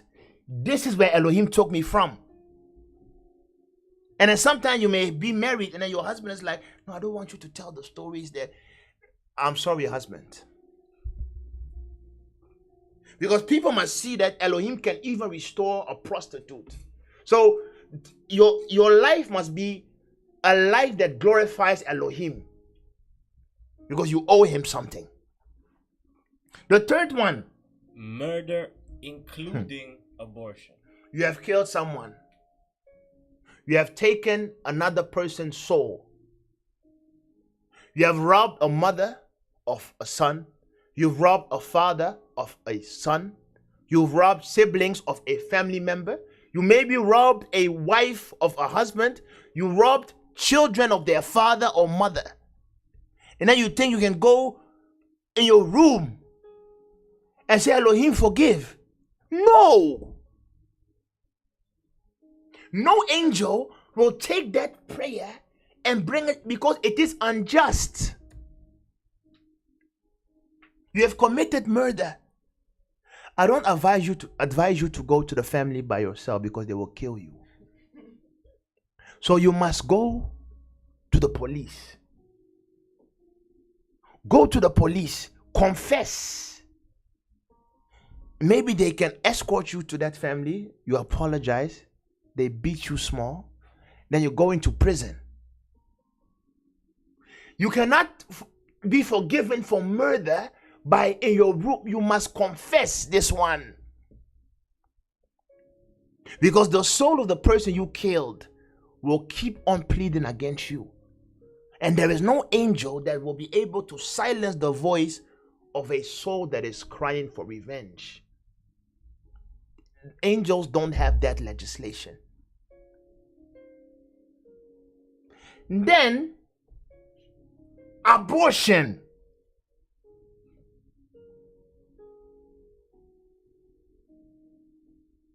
Now you're walking in the church, hallelujah, you're walking around, you have a headscarf, you sing angelic, you have an angelic voice.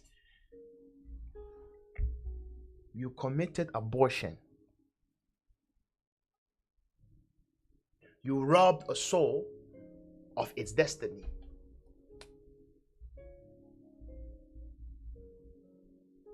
Simply because, according to you, what was inside was not yet a human being.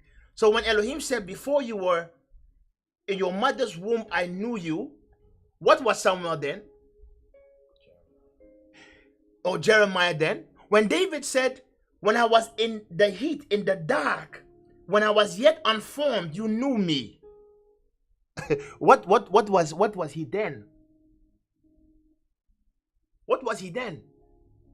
Sometimes Elohim will show you before someone is born. He will show you how they look like. So it means in Elohim's eyes they exist. And if he wanted that person to come through you, you were like, no, you killed a life. You never confessed it. You never confessed it. Then you are walking around. That sin is still upon you. And the day you die, when you appear before Elohim, right before he sentences you to your place of rest or hell, that soul of the person you aborted will be waiting for you there and will tell you, why did you do this to me?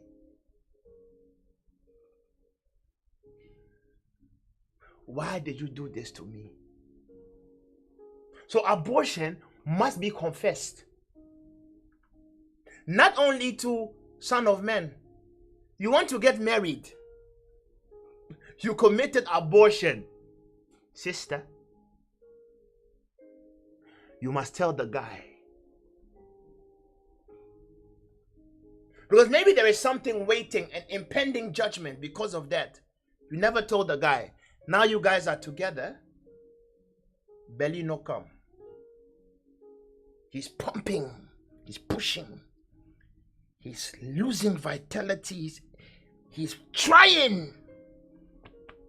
Belly no come.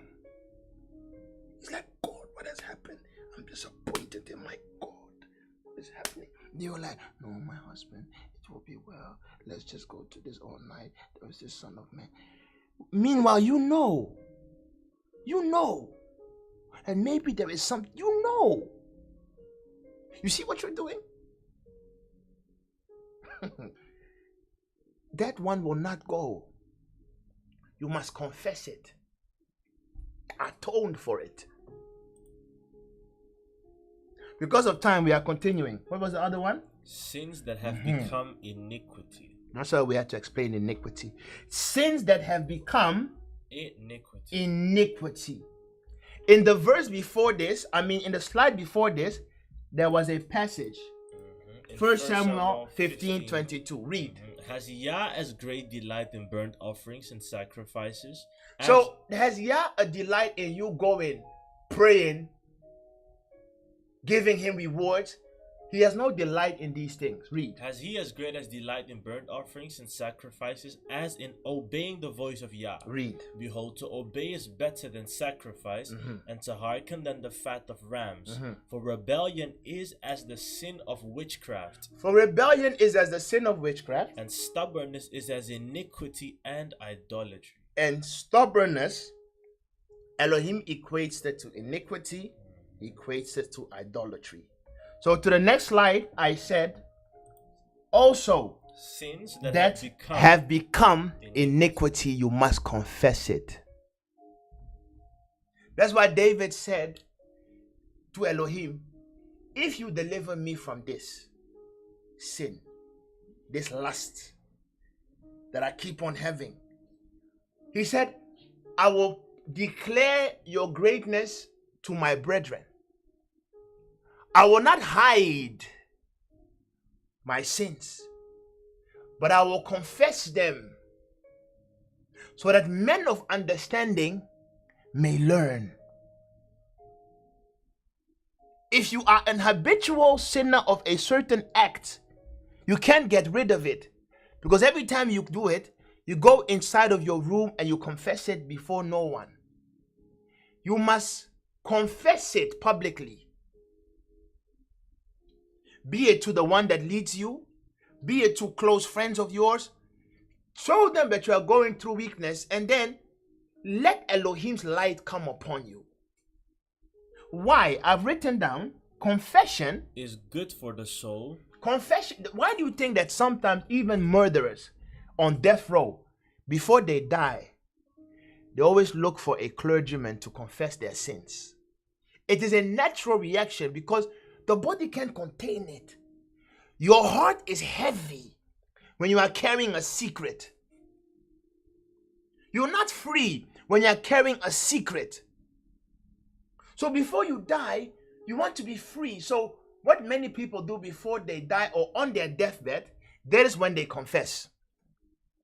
That is why sometimes I look at our own parents and I say, some of our parents are very wicked towards their own children. Sometimes your own mother can look at you and you are going exactly through the same thing that she went through. But she is so ashamed to call you and confess and tell you, I've also been through this. Please, my daughter, be careful of this. Don't do this because the consequences are this. Your own father looks at you. You are going through exactly the same things he went through, but they decide to hide it from us. I don't know if old folks are listening, but don't do that to your children. Many mistakes your children are committing, they are repeating your mistakes. Why? Because you failed to allow Elohim to be Elohim in your life by confessing your mistakes in front of your children and then begging Elohim to heal you as a family. You decided to hide your transgressions, and Elohim, as a reward for you hiding your transgressions, he allowed it to pass through your children. And the moment someone confesses it is when the cycle will be broken.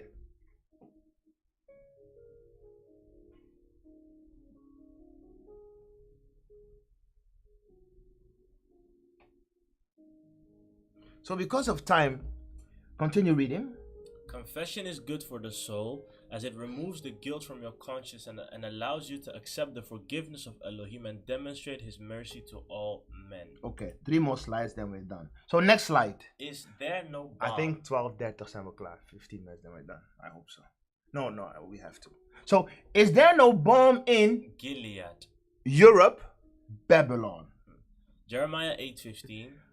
Please, people. Jeremiah 8:15. We looked for peace. So, that is why, because you are living in this state, your heart is filled. You have so many secrets. You never confessed it to anyone, but you are a Christian.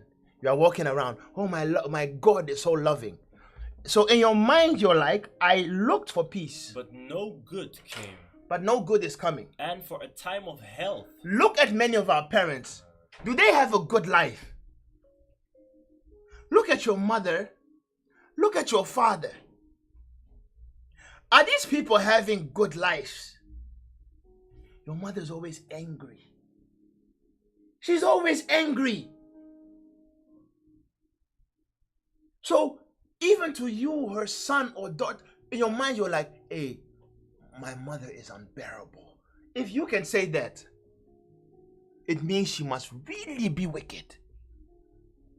Your mother's always angry. She's always moved. So you look at her, you're like, wow, our parents live hopeless lives. They have so many secrets. I mean, the least you can do when you made many mistakes in life, tell them to me. Not so that I will judge you, that I may learn. But they walk around with secrets in their hearts. They won't tell you anything. Every time you do something wrong, the only thing they do is they take a slipper and they fire. That's it. So I looked for peace and there was none.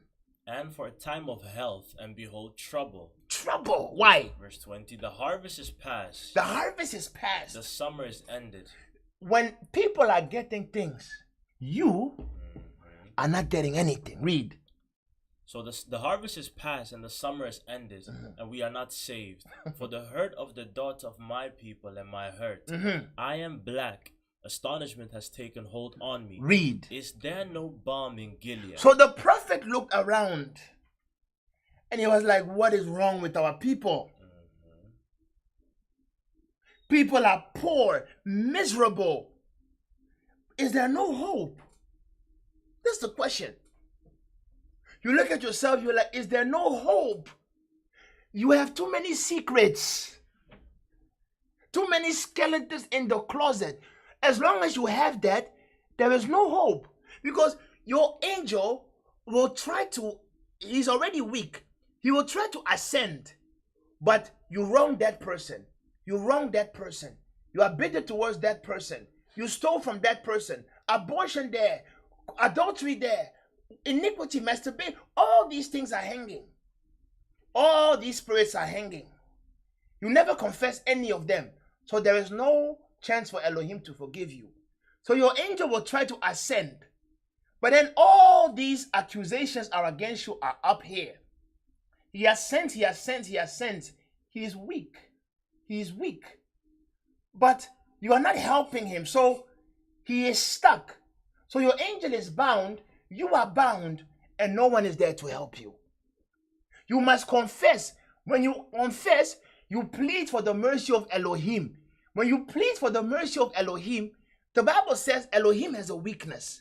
He says a broken and a contrite heart, Elohim cannot reject. So when you are pleading, you are confessing, you are showing yourself to be weak. Elohim will then dispatch a higher one who will come, deliver all these foul spirits that are around so that your angel can ascend, get your healing, bring it to you, and you can start a new life. But when all these accusations are there, there is no balm in Gilead. There is no hope. So when you thought for peace, behold, calamity happened. When you thought for a breakthrough, the Bible says Ephraim would have been blessed, but the sins of his youth, they came knocking. So read, because of time. Is there no balm in Gilead? Is there no physician there? Why then is not the health of the daughter of my people recovered? Go ahead. Job 31 from verse 30 and 3. Listen. If I covered my transgressions as Adam. So Job is saying, if I made a mistake of covering my transgressions like Adam, by hiding my iniquity in my bosom. By hiding my iniquity in my bosom. Next verse. Proverbs 28:13. It says, he that covers his sins, he who will cover his sins, shall not prosper. You can't. But whoso confesses, but he who will confess and forsake them shall have mercy. Next verse. 1 Timothy 4 from 2. Read. Having their conscience seared with a hot iron. What is this and how does this work? You are praying. But whilst you are praying, the accusing voice is speaking to you. Something is telling you, hey, who can you better, man? You did and did oplosa. Just like when the Messiah said, it is impossible for you to bring something at the altar when you have wronged your brother. He says, stop praying. Go to the brother you wronged. Make amends with your brother and then come and offer. So when you are praying, these voices come up in your heart. They trouble your mind. If you decide to ignore it, you are searing your conscience. You are becoming a hypocrite. You are like, nah, come to a hoot. You ought not to do that. Next verse, because of time. 3 from 20. This is key. For if our hearts Listen, condemn us. when you are praying, your heart, that is why, but this is something we have to deal with in the Monday class. In Egyptian myths, there is a god of the dead who weighs the hearts of men. And before you are allowed to go into the field of reeds, he will take your heart, put it on a weighing balance, and then put one feather on the opposite side. Only if your heart is as light as that feather are you allowed to go into the field of reeds. It is the same as with Elohim. Your heart is the conduit through which Elohim works. When you want to pray, it shouldn't take you 10 hours to ascend. As you are about to pray, immediately you ought to receive wings and you ought to take off. That can only happen if you have a pure conscience. If something is holding you whilst you are praying, it means your heart is heavy. So the Bible says, if your heart condemn us, Elohim is greater than our what heart. do you think that Elohim is then? So you can't function with a condemned heart. And this is where you keep your secrets. It's in your heart.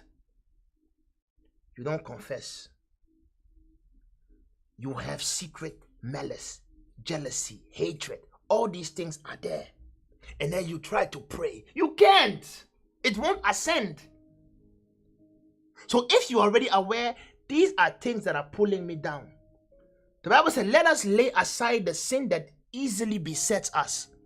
These are all the things you must confess in order for your heart to be light so you can ascend. Because of time, we must continue. Now, the next slide. In the land of the blind, the one-eyed man is king. What does that mean? It simply means try to make the best out of a worse situation. Because there is no balm in Gilead. There is no balm in Europe. Therefore, those of us that are living in Europe, we must make the best out of a bad situation. Because Job or David, because David said, I will set no Psalms 101 from 3. I will set no wicked thing before my eyes. That one is impossible in Europe. That is why I said we have to make the best out of a bad situation. Because that statement is applicable to David. You can't. You cannot in Babylon. And then Job said the same thing. Job 31 from 1. I made a covenant with my eyes. That. Why then should I think upon a maid? If you make that covenant today, tomorrow you will be called an oath breaker. You cannot make that covenant living in Babylon. You live in Belmer. And then you're in your room. You fasted 3 days and 3 nights. You didn't chop. And then you're like, you were filled with the Holy Ghost. And then you were like, you took oil. And then you poured some on your hand. You were like, oh.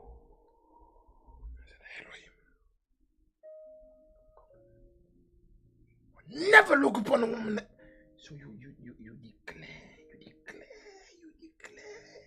You got names of angels. You write down. You have your notebook. You write the time and the day. You write the vow. You pray. You cry. You finish. You eat. You bath. You are so filled with the Holy Ghost. In your room, you're playing worship songs. You have the TV. You have the prophet. You have the picture of the prophet on your phone. You are so filled with the Holy Ghost. But then it's 6. You have to eat now. It's summer. You have to eat now. You have to eat now. So you go downstairs. You have to go to Albertine. You step outside. The first look is a lady with a legging. You saw it, but you're like, no, I didn't see it. You saw it. But let's give you the what do you call it? The benefit of the doubt. You didn't see that one. You go to Api. Now you are close. You can't run. You are inside of Albertine. So you are in the aisle. And there is one coming from in front. And there's one coming from you are in the middle. So tell me you didn't see it now. So you saw a multitude of leggings whilst you were shopping. But you made a covenant. So you broke the covenant. You see? So these statements made by Job, David, they are done with good intentions. And you can try to uphold them. You are at your work, you are working. You have to look up something. It's for your work. Something pops up. It's sex. You didn't look. It's the internet now. And it's impossible for you to click it away without knowing where to click. So you must look now. You see what I mean? So these statements are not applicable in Europe. So the only solution is Ray Charles. You must walk around. So you are walking, but you have to act as if you are blind sometimes, because meaning you saw it, but you're like, no, I didn't see it. But you know you saw it. But you're like, so you need a perpetual state of Elohim, forgive me, if you are living in Babylon. A perpetual state of cleansing your eyes, of wearing spiritual sunglasses to at least cover some, not all, some. Because we are managing the affairs of Europe. That's the only way. That is the only way. So the solution then is no covenant and stuff. It won't work. But 2 Timothy 2:22, it says, therefore flee youthful lust. So the sister will ask, how do we avoid stuff, triggers, and you must run. There is no spiritual son to you are loosed. No, you must run. Your work is causing you to fall. Instead of when you get home, Netflix, you don't Netflix. When you come from home, you are applying. You are applying with haste. You get an offer, they're paying you maybe less, but it is enough to accommodate your housing and food. You accept the job. Run. You have a girlfriend, she's pulling you back. Hey, as long as you're not married, you're not bound. There are plenty of fishes in the sea. Run. That's the key. Not, praying. Run. That's what you must do. You must run. Don't live in a place where the sin that easily besets you is readily accessible. Don't do that. There was a time, I remember, Shalom sometimes he disconnects from his phone for 3 months. No internet. I know he still has to work, so I don't know how he does that. But sometimes it's good. It's good. It's good. Hey, I'm taking a phone sabbatical. If it is in your possibility, do it. Cut off certain friends. You must. You must. Tell yourself, no man, hey, weet je wat? I decide ik ga 1 maand of so. I will only watch documentaries and maybe cooking program. I will not watch movies. That's how you build up stamina. Depending on your situation, avoid the triggers. No prayer fasting involved. You can incorporate them. But if you are in a state of addiction, the last thing you should do is fast. Because fasting is not only for righteous. What fasting does is, fasting strengthens the soul. However, you can strengthen the soul with biological food or with fast food. When you are fasting and you're already in a state of sin, what you're doing is you are hyper driving that soul for that sin. When you are fasting, when you are righteous, you are hyper driving that soul for righteousness. So do not fast whilst in this state. Make sure you kick off certain things, and then later on, maybe you can fast. Last slide and then we're done. So reprogram yourself and create new patterns. So you have 2 hourglasses here. It is because some people think, oh, I want to stop doing something, so I will stop doing that, and I will just chill around, do nothing else. This is also a hindrance. It will not work. The human mind has been made to be filled. So the Bible even says, occupy till I come. Make sure you occupy yourself with something. You know, every time you are alone at home, that is when you commit sin, or that's when you watch porn. Guess what now? Make sure you are not alone at home. Get something to do. Go outside with people. Find a hobby. Do volunteering work. Find a job that you can do, that you can completely invest your energy and time in. Do that for a long period of time, and new patterns will be created in your brain.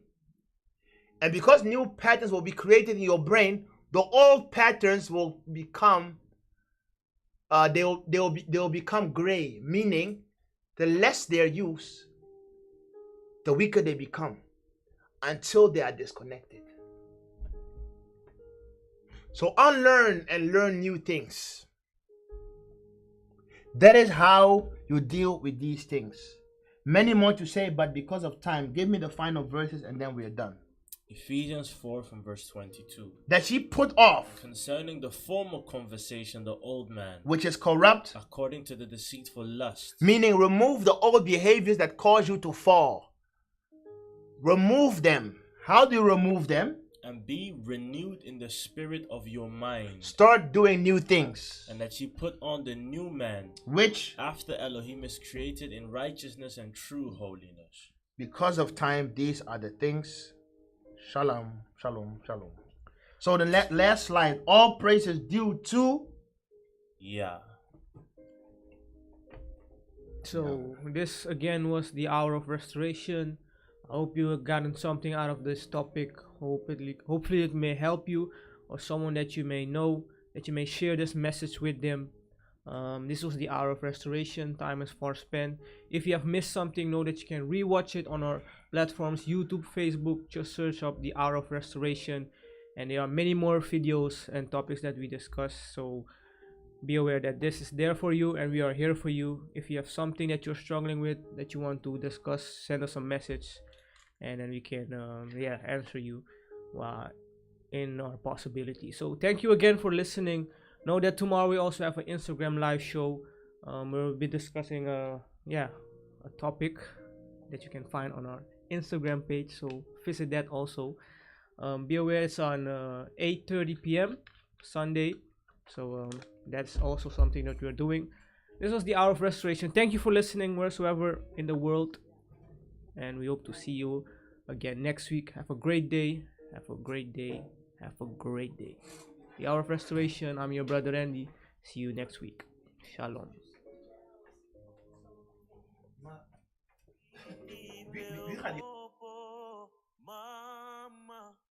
Mama Africa, membre, membre, membre, membre, membre, membre, membre, Africa. Fawek na pujati de, bijili bawa brab doro jaso, uno sa pergiti peuk mopo, Mama Africa, Mama Africa, Mama Africa, Mama Africa. Loku fawek na pujati de, bijili bawa brab doro jaso, uno sa pergiti peuk mopo, Mama Africa, Mama Africa. Sorobaya, Sorobaya, vi kondrema, meki wankofu. Tesifu abita satana vimofo, ano musuta wa martifatibo. Unuleki bakap tisadresi de soro, vika kulu bende fosikatibo.